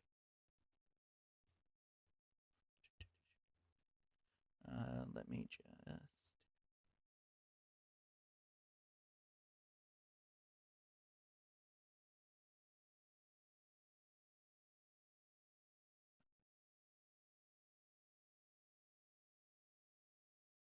Yeah, he's... The CEO I created has a lot, like 3 pages worth of a stat block, so I have to make sure that, Wow. yeah. So what he is going to do is you see him raise his left hand and you see he has a device that kind of emerges from his pointer finger. As he points it at you, Church, you see a red dot appear on your chest. And basically, until the end of his next turn, he has advantage on all attacks against you and deals extra damage. Ooh, now we're getting somewhere. And then that is going to be the CEO's turn. So now, Max, it is your turn. You were saying you were kind of wanting to kind of slip your hand, one hand out, and then cast Burning Hand on the other restraint. So I will say go ahead and make a sleight of hand check. Yes. Because I have proficiency in it. Oh, hell yeah. Come on. For those of you watching at home, round of applause for our awesome red panda, by the way. 14. How well does that go out? You are successfully able to slip your one of your hands out of the restraint. Yeah, I put my one of my paw on the restraint area, and I cast Burning Hands. Give me a dexterity save. Dexterity save. Let me go ahead and... This is gonna hurt. That is a 7. That fails. 12 damage. So, as you cast Burning Hands on the other arm that is restrained, You see the restraints begin to melt, and then that heat very quickly spreads up the arm, and you just hear the medbot cry a mechanical cry of pain as it melts to the floor. But with the oh wait, wrong one. That is the wrong bot. So with you targeting the restrained area and your paw being there, I will say that you do take half damage as it kind of singes your fur a little bit. Toasty, but worth it. All right, so all of that essentially means that you have half movement speed and you are able to move you have half movement speed and are able to attack like normal, I should say. Mm-hmm. And as for me, I'm just gonna hide. If there's anything in that lab that I could easily hide in. Unfortunately, there is it's kind of just one big empty room. Oh man. She could hide in a robot corpse. True.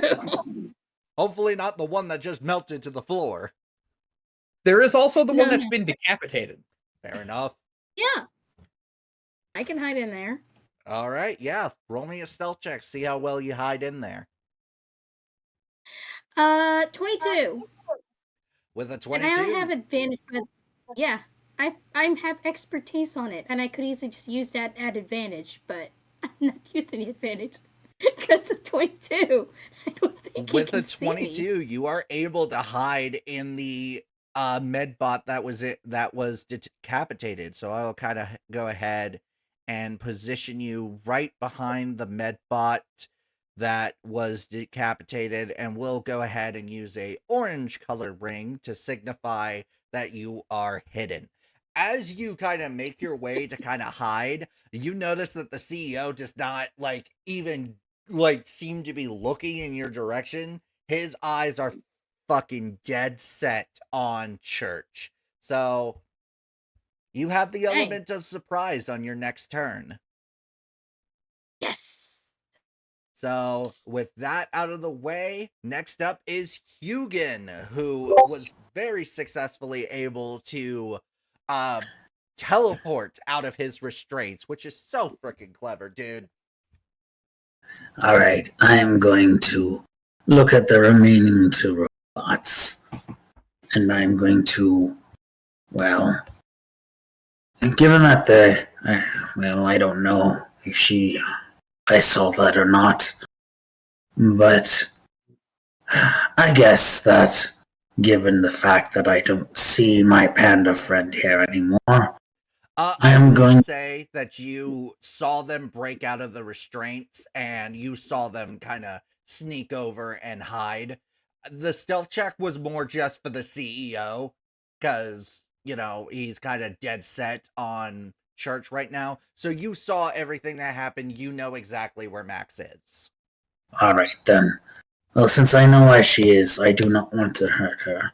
So I'm then going to target one of the other medbots with, I guess, I suppose I can, it's essentially a magic missile, but I'm flavoring it as my hands, you see 3 icicles form in my hand, and I chuck them at the robot.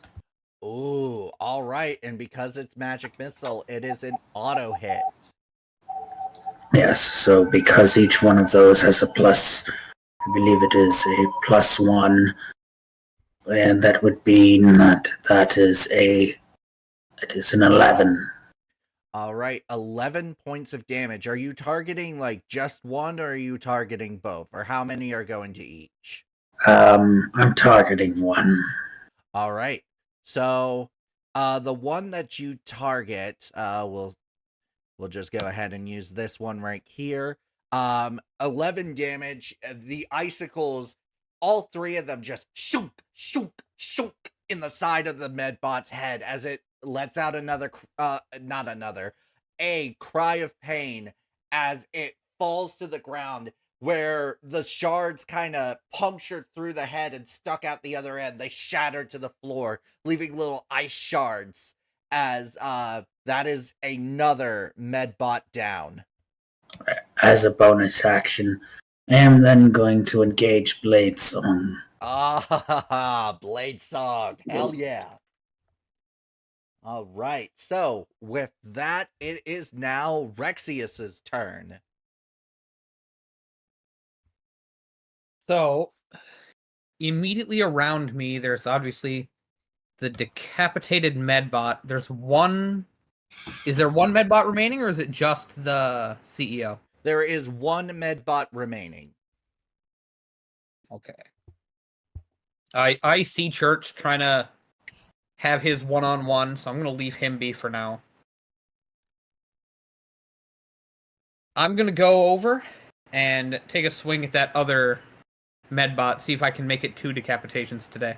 All right, go ahead and roll the hit. All right. I've just got to get to... No, it's right there. There we are. That is a 13. That hits. Go ahead and roll damage. All right, and I'm swinging this one-handed, but I'm going to be adding smite on top of it. All right, go Once ahead I and can roll get that that smite made. damage. Let's see here. It's weird trying to navigate this on my phone. No worries. It's all good. Let's see here.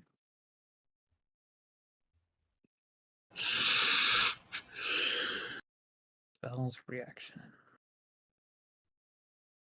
So Divine Smite is 2d8 plus an extra 1d8 for every spell level. And I will be doing this as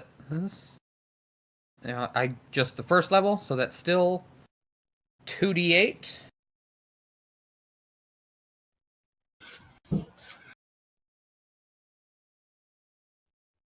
For a total of 14 damage.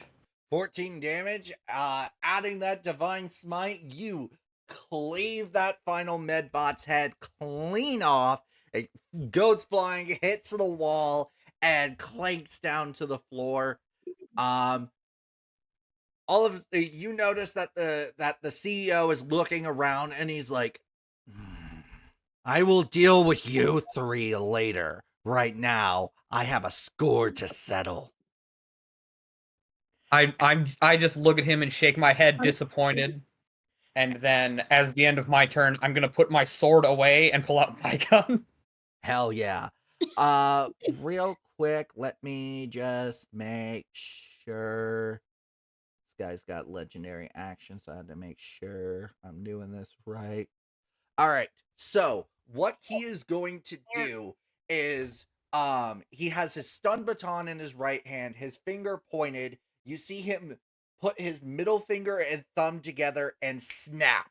And the only people that are affected by this are going to be Church, Rexius, and Max. I need everyone to make me a dexterity saving throw. These dice. 17. Today. 14. That's a 9. All right, so Church, you succeed. So you are going to take half damage and you are not going to face the secondary effect. Unfortunately for Max and Rexius, you guys did unfortunately fail. So you guys I do have a question. Yeah. Was this projectile type? Sort of. It was not a projectile, no. Well, Okay. yeah. I do have to make sure. All right. So, Max and Rexius, you guys are going to take 10 points of damage and you are going to be pushed back 10 feet. You Okay. I would like to use Hellish Rebuke for my reaction. Hold on. Jackson Knight, I heard what you said. Max, what did you say? It's a robot corpse and I am in getting pushed back. Yeah, essentially. So I will go ahead Max, I will go ahead and move you back 10 feet. So that was 5. And then this is 10. You are still hidden in the corpse of the medbot. Matter of fact, because you're hidden in the corpse and you kind of have a corpse to absorb most of the blow, Max, you will, instead of 10 damage, you will take half, so 5. And then Rexius, you said you wanted to cast Hellish Rebuke as a reaction. Yes. Can you remind me how that spell works? So, let me open it up just to make sure I can read everything correctly. So, because he damaged me, essentially just right before he can fling me back, I point at him, and for just a second, he is completely bathed in hellish flames. Which means he's got to make a dex save, or he's going to take 3d10 fire damage. Ooh, dex save. Okay. So he's got a plus that. I think it's half that on a success. That is an Yep, 18. All right, so he does succeed, so he will be taking half. So he'll still be taking 5. All right, so he will take 5 damage. All right, got that noted. And then Rexius, I will go ahead and move yours 5, 10. So you are essentially in front of the medbot corpse where Max is hiding. And Church, because you succeeded, you do not get pushed back 10 feet. In fact, you don't get pushed back at all. Where is the CEO on the map, by the way? The CEO, he is the guy that is right in front of you, aka on your left. Double checking. White robe with the pink collar and the long brown hair. All right. And so with that, that was Rexius's turn. And normally it'd be the medbots, but they're all dead. So it is now top of the round, round 2. And Church, you are up. So I'm going to put the gun away and be like, how about we settle this out weapons? He laughs at you and he says, without weapons. All right. Unless you're too afraid to be a I'm man not about afraid. it. It's just going to be your funeral.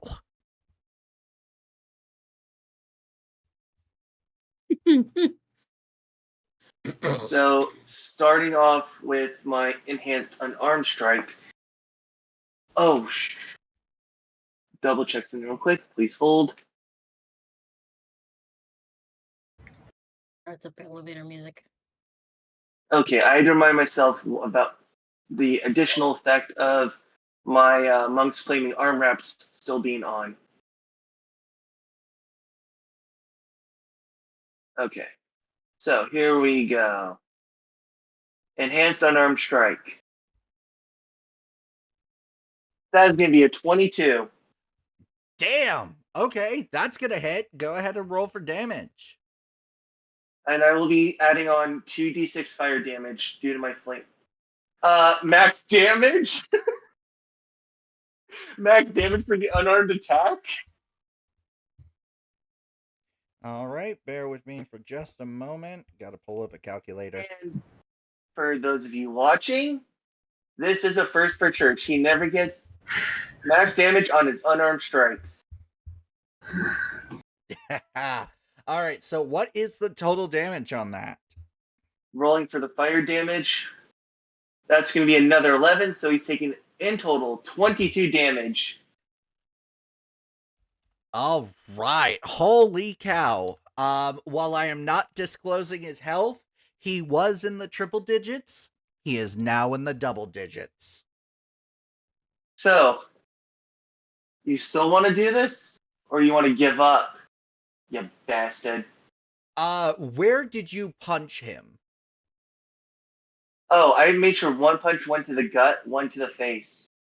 So he's kind of Ooh. clutching his arm, or not his arm, his face and his gut, and he says, "Oh, I thought you said no weapons.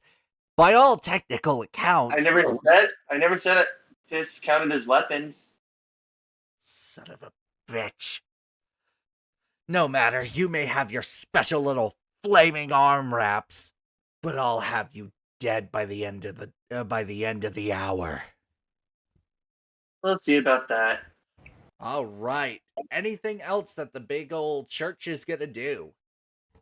He's going to bonus action flurry of blows, which is 11. 11 to hit. Unfortunately, that is a miss. I'm going to read up on flurry of blows real quick. It allows you to make, I do believe, 2 attacks. Yeah, I just had to double check because I also have to spend key points to use this damn thing. Oh, come on. Consistency is not a good time right now. Unfortunately, like that life is is getting also a miss. Okay, who's to say third time's the charm is true, right? Yeah, 3rd time's the charm. Please. Please, dice gods. Please bless us. Nope. Ah. All right. So, You know what really sucks? Oh, there's my key points down there. So, You know what? I'm halfway tempted to just waste my last one. ooh.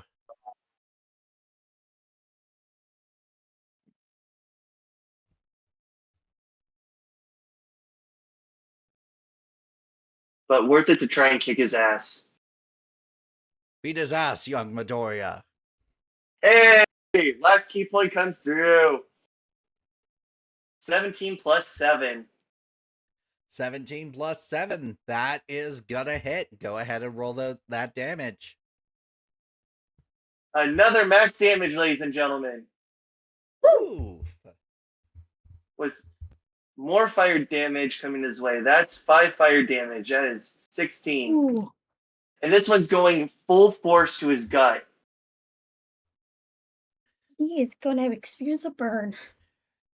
Yeah, he is definitely, I guess you could say he is definitely feeling the burn. But psh. Okay. Editor me cueing the little corny joke sound effect. All Let me right. see if we have any. Ah, here we go. We have it. Thanks, Max. Discord provided today. So let's see how good your so-called targeting system is when you're not feeling so good and in your gut. Ooh. So, all right. So with that, it is now the CEO's turn, and what he is gonna do is before the start of his turn, he's gonna use a legendary action to do a ability that allows him to make 3 clones of himself. So we're just gonna go ahead and use this asset. Come on. Now we can officially have a 4-on-4. Bear with me. I'm gonna look at him and go, you know, you may have your clones, but I got something better. Yeah, we'll just go ahead and use these tokens. So boom, boom, and boom. Well, I can't like properly like animate and whatnot. These 3 clones are basically like constantly circling around him. So you know, it works just like the mirror image spell. There's like, I believe it's a 50% chance that it will not do damage to him and will instead do damage to one of the clones, making it dead. And with that, like I was saying towards him, you may have your clones there. I got something better that you'll never have. oh, really? And what's that? I'm gonna point to everyone except for Max, so I don't give away our hiding spot. Friends.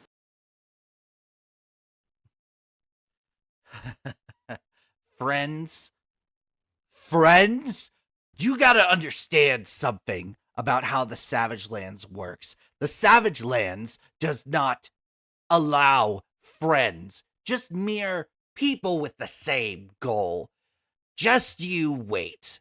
If I don't manage to kill you, which trust me, I will, these friends will turn on you. And then you'll be left with no one. Oh, excuse me. He does not do the cough, but oh, damn, that really hurt my throat. No, let's actually, just make no. Out of it- character. That fits because of how hard I was hitting him. Oh, shit. That Yeah. fits. Yeah, he just got himself burned more than once. I think he would not be okay. Yeah, fair enough. Fair enough. All right, so with that, so he has agreed to your stipulation of not using weapons, so I can't use that weapon stat block. Da, da, da, da, da, da, da, da, da. Ba, ba, ba, ba, ba, ba, ba, ba. Give me just one moment. Like I said, 3 pages worth of stuff here. So you see him put away his baton and slip on a pair of matte black gloves as he clenches his fist and the knuckles begin to spark with electricity. He says, "You got fire, I have electricity." He slams his fists together, creating a big spark. I'm gonna try and catch him off guard and distract him by making a horrible pun. Well, your hands certainly be shocking, to say the least. Womp, Gonna have to give it to womp, you. womp. Well, I did warn that the pun was gonna be horrible. Thank you, Max. Oh. Thank you. Like I said, Discord provides some sounds. All right. And so with that, he is going to make 3 attacks against you with his gloves. First attack is a natural 1. That's going to miss. So, as he makes this failed attack, Church is gonna match it with a punch equal or harder to whatever he's trying to put out. All right. Yeah, with a nat It's 1. basically a mirror. It's basically a mirror image attack. Makes sense. Like matching move for move. All right. And I'll just make this a normal unarmed strike, not enhanced. Yeah, with a natural 1, you do get a free attack against him per my own rules. 15. A 15? That is unfortunately gonna miss. You're not the only one with a high AC. Damn. Second attack. All right, that was your worst shot. Now try and actually give me your best shot. Does a 21 hit? That's unfortunately it does. All right, so he is gonna deal 1d10 regular damage, bludgeoning plus 1d6 lightning. So that is a grand total of 4 damage on the second attack. Did I attempt to catch him off guard with a grapple at all? Unfortunately, no. All right, had to ask. All right, and then third attack. That is an 18, so unfortunately that third attack is going to miss. So that is the CEO's turn. And now it is Max's turn. Max, you are still hidden. I'm gonna look at him and go, So you think friends turn on you? Oh, Max, he's setting I'm you go- up for I'm- something good. I'm gonna whistle, Chaotic And I'm gonna soul go- blast. oh, Max, it's kill time. With the Okay, dang. 18. Does that hit? All right, Chaotic Soul Blast, 18 on the dot.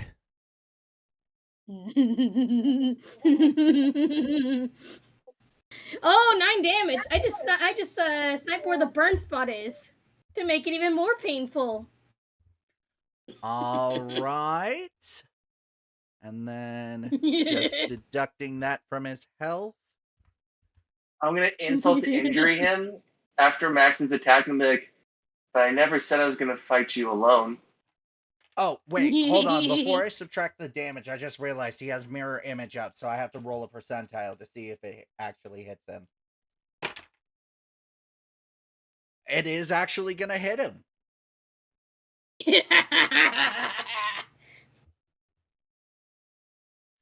All right. So, anything else from you, Max? Going back to hiding so that he cannot see where it came from to make it more of a menace. With an 18, you are successfully able to hide in another medbot corpse. Jeez, the frickin' wheeze. This is gonna be way too much fun. All right, and so Just with that, crawling. it is now Hugin. You are up. All right, then. I look at him. Okay, well, you are quite the jerk. You hoard this technology. And it's kind of pissing me off at the moment. So, given that these are friendlies and I have 40 feet of movement because of Blade Song, Oh, yeah, Blade Song does increase your movement speed. I am going to then look at him. DM, this is an area of effect. So mirror image is not going to protect him. All right, thanks for letting me know about that. I put my hands together and I start moving them in a motion. Cold ice forms around them. And I blast him and the mirror images with a freezing blast of pure ice. He needs to make a constitution save. Ooh, a con save. All right, let me grab the right dice for this. He's gonna fail. Is he gonna fail? He fails with a 5. I look at him. He is blasted he is taking 15 cold damage. And for the next 10 minutes, he is frozen in ice and cannot move unless somebody breaks him out. All right, so he takes 15 damage, and you said for how many minutes he's trapped? He's trapped for 10 minutes or until somebody breaks him out. All right. This is the spell that Loki used, remember, DM? Yes, I definitely remember that. All right, so with that, it is now Rexius's turn. Oh, let me go ahead and move the mirror image real quick. Remove the mirror images real quick before you start, Rex. All right, mirror images removed. You're good to go. So he is completely frozen. Unless does somebody have to break him out intentionally, or is it just that he's? They have to break him out. The spell. I will type the spell. I can post the spell in chat if it will help. Yeah, how I basically see it is his feet and some of his legs are frozen. So unless you specifically target the feet and legs, Okay. You're good. So He's gonna suffer. Great. at this point, having heard his entire conversation with Church, Rex It's looked 1 over minute them like, round. Sorry, my mistake. You said one more time, Hugin? It's 1 minute, not 10. I misread it. All right. Thanks for clarifying. As you were saying, So- Rex. So having heard their entire conversation, I look over at them and just get this big, smug, like, shit-eating grin. And I'm just like, well, that's a good thing I'm not from here. And once again, I'll switch from my gun back to my sword. And I walk intentionally very, like, slowly. I think you will be much more interesting in pieces. Oh. Rex, I am going ahead and moving your character right next to the CEO because I'm assuming you're walking up there to attack him. Yep. All right. I know you're kind of managing stuff with your phone and laptop right now, so I figured I'd help you out where I can. Laptop's alright. Phone's just battery low right now, so. Oh no. And that, I'm going to use one of my rerolls for that, because I think I have 2 in total.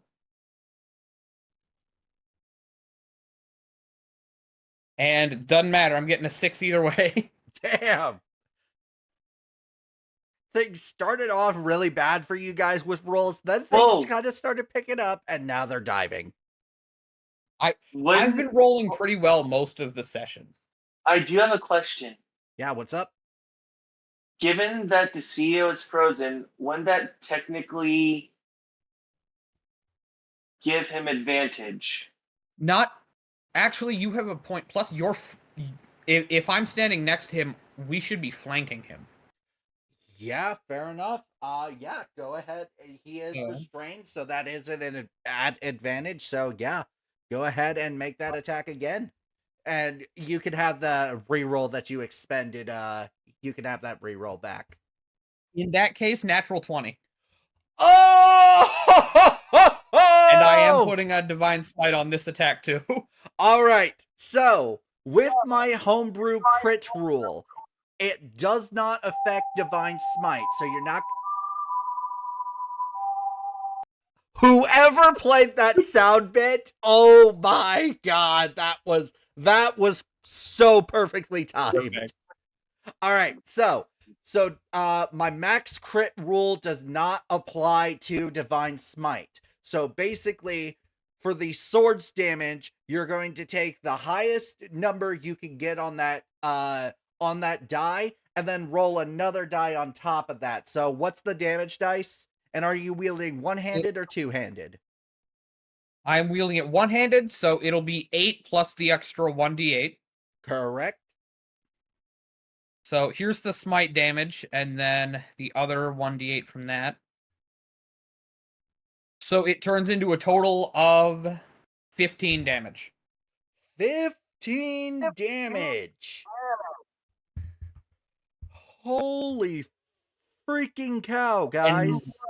I will say, I'm trying to, like, take an arm off or a hand or something. With a nat 20, yeah, you cut his left hand fucking clean off. He fucking screams in pain. You bastards! This was supposed to be my victory! I hold up my finger like I want him to shut up, and I look at Church and I'm like, see? Better. Mike, you're right. And give Rexius a fist bump. Yeah. All right, I will have to do a quick pause on the combat. I gotta go grab my food real quick because it's here. So I will be right back, you guys. All right, guys, we are back, and Rexius did his turn. Medbots are dead. I should probably just go ahead and just I can't believe I didn't remove them from the initiative, so we're gonna go ahead and do that real quick. Bada bing, bada boom. Oh, don't remove the one that Max is hiding in, of course. Well, it's dead, but so that was Rexius's turn. So now we are top of the round, round 3, and we are going to start with Church. I'm just Can gonna I taunt hand over to Church? One more time. Can I kick the severed hand over to Church so he can take the glove thing? Yeah, sure. Alright. New toy. Sweet. Just drops it in my backpack. All right. I'll deal with that later. In the meantime, so let's have some fun. Oh, I should probably do the tapped off my phone, given that. I'll do it normally. Let's have some fun. 21.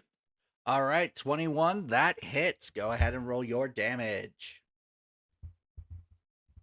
That's going to be 10 unarmed strike damage. Enhanced. All right, That 10 is. damage. And do you have the flames on or no? I do. I'm just choosing not to use the fire damage. All right. Yet. Oh, fuck me. I got a special little kill planned for that. All right. Anything else you do? Well, given that I'm all out of key points, unfortunately, no. All right, so it is now the end of your turn, and you see that with his right hand, he very quickly double taps his left shoulder, and you hear like a as you see his undershirt begin to glow as he begins healing for a certain amount of HP that I will not disclose.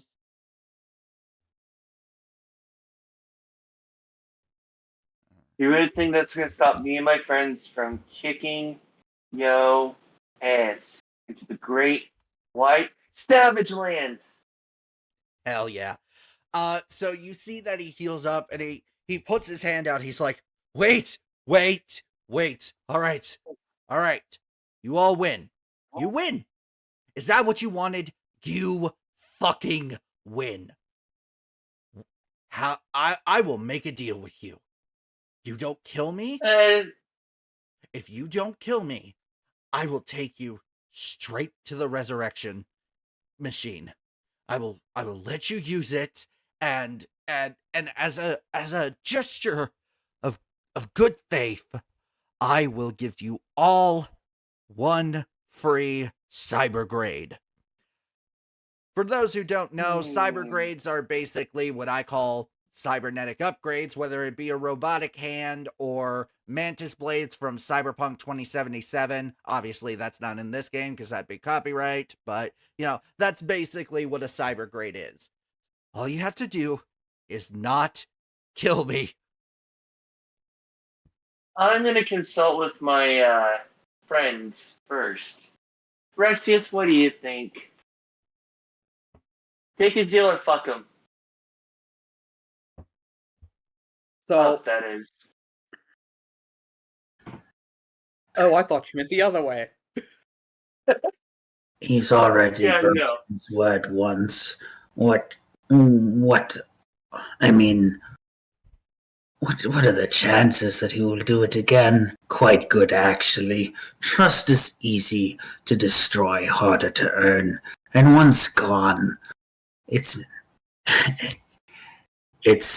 like I said, hard to earn. I don't trust him, and also have no interest in these weird implants that he's talking about. Chances are also that he would use them to try to control us, which would also be a negative. In addition, we still have the matter of our goblin friend, but at the same time, I don't trust him that he wouldn't mess with him. Quite frankly, this man word is worth about as much as what's in a cat's litter box. Dude, that was so fucking cold. Hugan, give yourself a point of inspiration. Max. And last but not least, Max. What do you think? I was going to say, Max, do you choose to give an input, or do you choose to stay hidden and not say anything?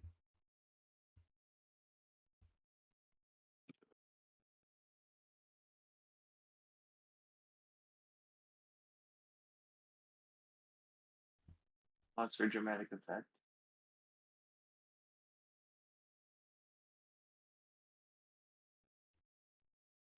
While she's thinking, I will say I tried to roll insight and I got like a 5, but I think I know how Rex is gonna react anyways. Once he decides to put in his input, but I'll let everybody else say what they need to say first, unless Max is not here at the moment. Well, I mean, if it's gonna end up being another no, then yeah, we can just kill him. Max, if you're trying to talk to us, I think your mic might be muted. Yeah, your mic's muted.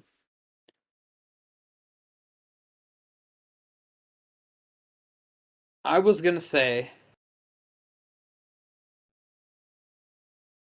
I don't think we should trust him, but it is the most efficient way of returning our goblin friend. However, as far as the upgrades, I think I know someone else who'd be more interested in them than I. However, and I'm gonna look at him from standing by Hugin and Church and whoever else is over in the conversation, and I'm just gonna go, if you do attempt to double cross us, I know a necromancer who'd have plenty of use for what's left of you.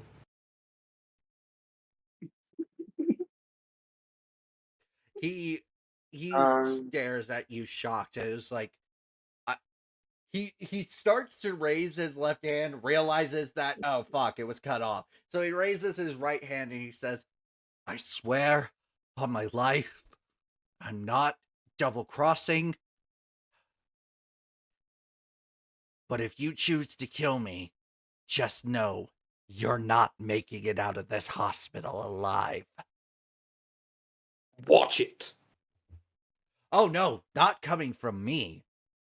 Coming from the large amounts of security that this hospital has.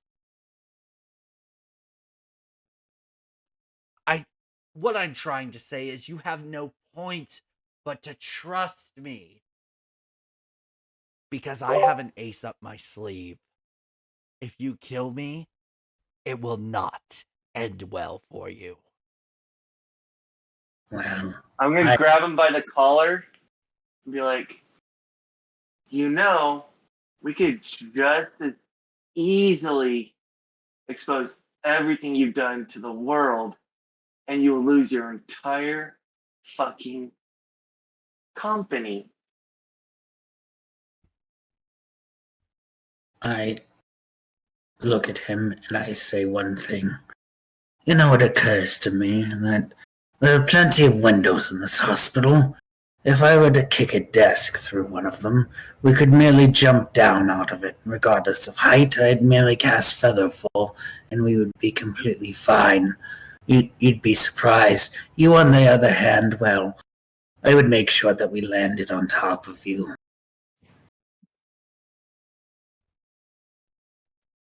I didn't know you all would be so violent.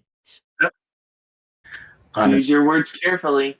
Well, I mean, you're literally hoarding technology that can save lives, and you're sitting here with all this medical science.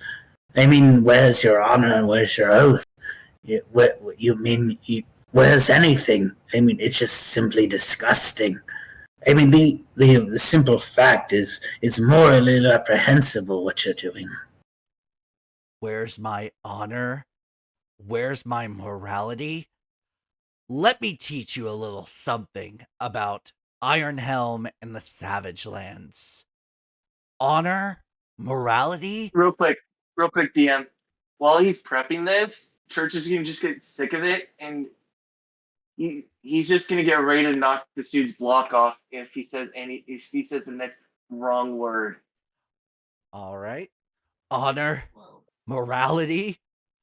Those don't exist in the Savagelands. And when it comes to my company and my honor, well, what's the point of giving someone access to something when I could just drain them for all of their money over and over again? Why give the cure to cancer when I could just slowly begin to treat them and possibly kill them in the process. As you rear your fist back and knock him out, his sentence is cut off. He is now unconscious and considered out of battle.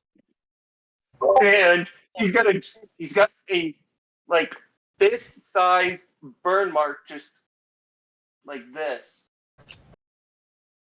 All right, we will be right back, you Finally, guys, as I set up the video cam and everything, kind of get all this stuff turned off. So we will be right back. All right, guys, we are back, and so yeah, Church, you successfully managed to knock the CEO out cold. Just got to roll something real quick. So that knockout does not last for long, as you hear a beep, beep, beep, bzz, as once again his undershirt begins to glow, as you see something push down onto his chest and come back up, and he just Ooh, so I get to do it again. Before you could do anything, however, I just got to double check to make sure that... Oh, all right. Scrub that roll then. I didn't know you had to do something else. Oh, it's all good.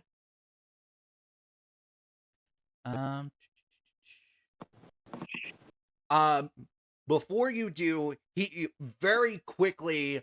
no, that was for the healing thing. Basically, I need everybody to make me a dexterity saving throw.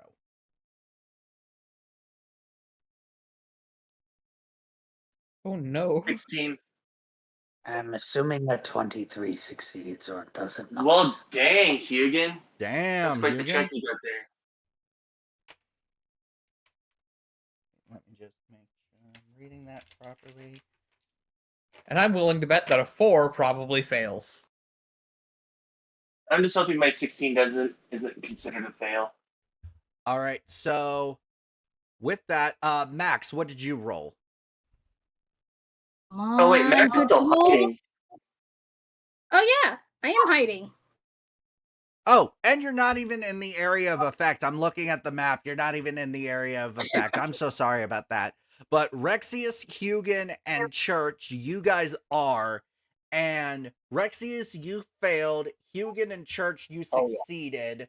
So Hugin and Church take 3 damage and are not pushed back.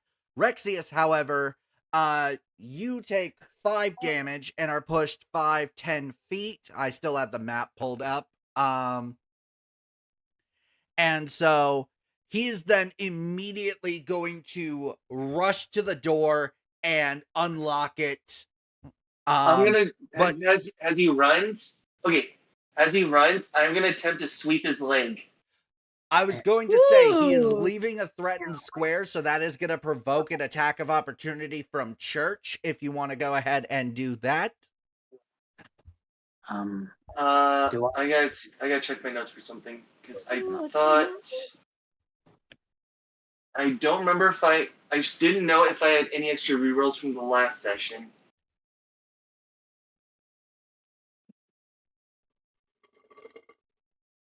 Which Shit, I literally forgot.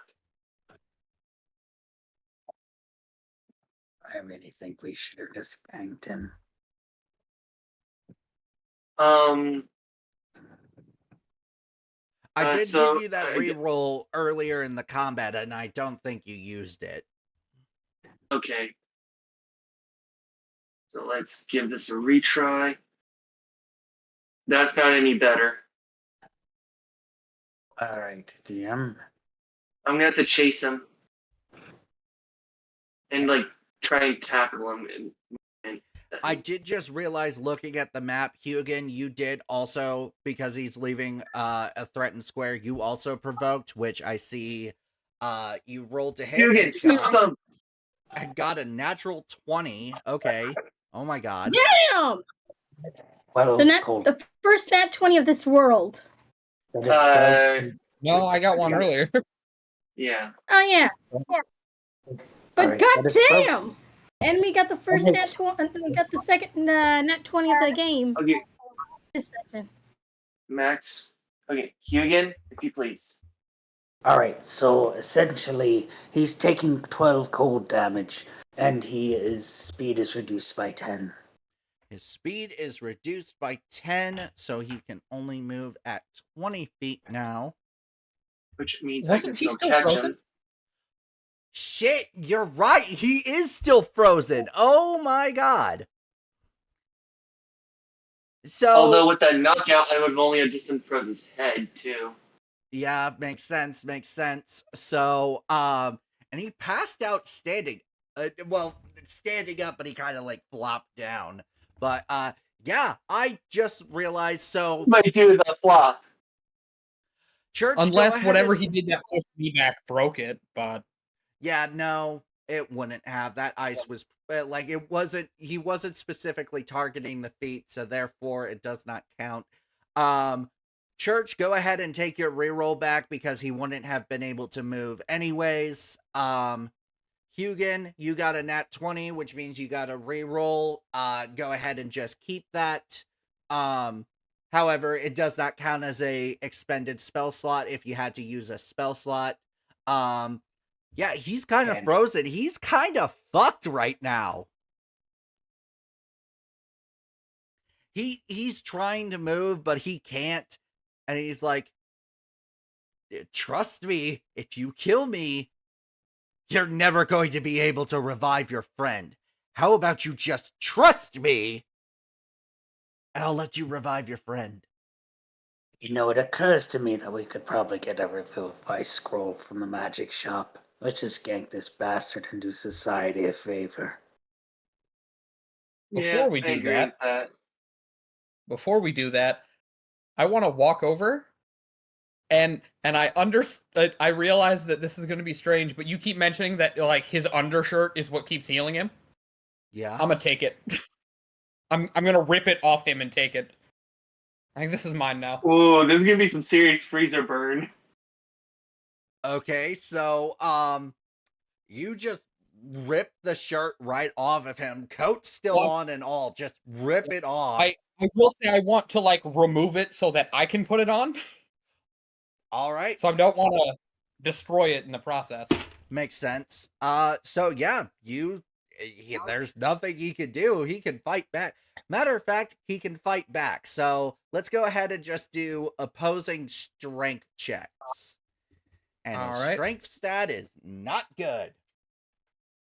Good. You know what? I'm gonna use one of my rerolls for that because I have like 3 now, I think. So.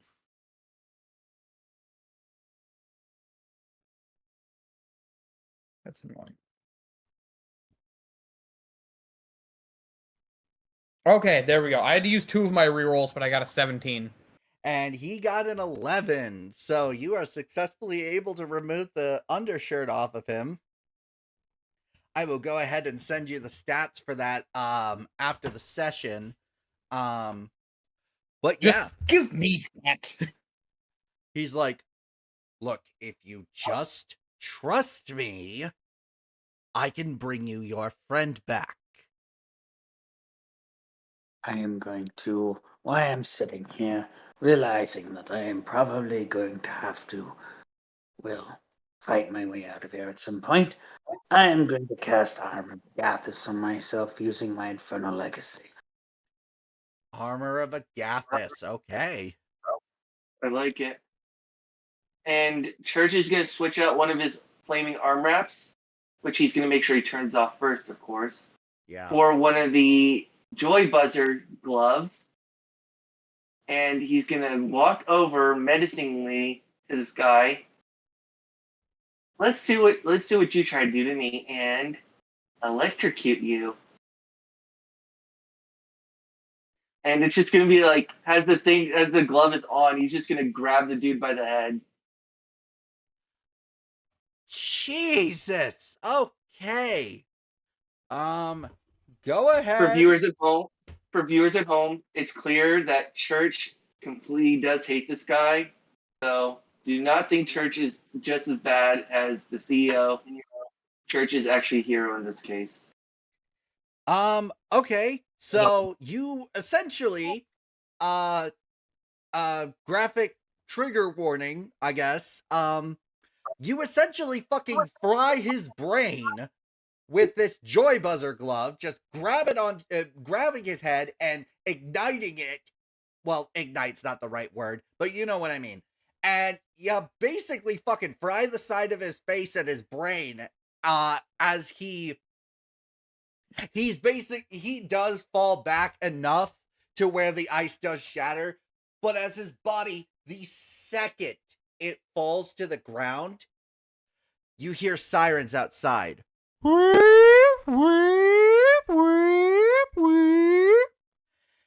And that is where we're going to leave off for today's session.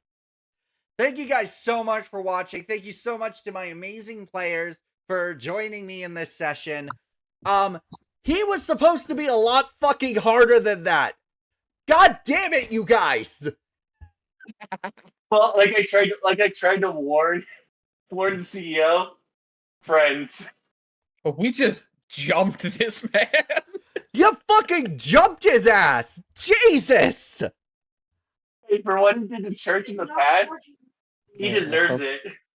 I hope you guys like that rhymes binding ice thing. I have not done that in ages. I did appreciate This that. man experienced his first and last reverse jumping. Thank you guys once again so much for watching. Thank you to my amazing players for joining me on this crazy adventure. Remember, if you guys like what you see, make sure you leave a like, you comment, you subscribe, and you ring that bell. Ding, ding, ding. And join the notification station, the whole shebang shaboodle, the whole kit and caboodle, if you know what I mean. Thank you guys one more time so much for watching. And this is your friendly neighborhood Dungeon Master Rose and friends signing off. Stay magey, everyone. Good boy.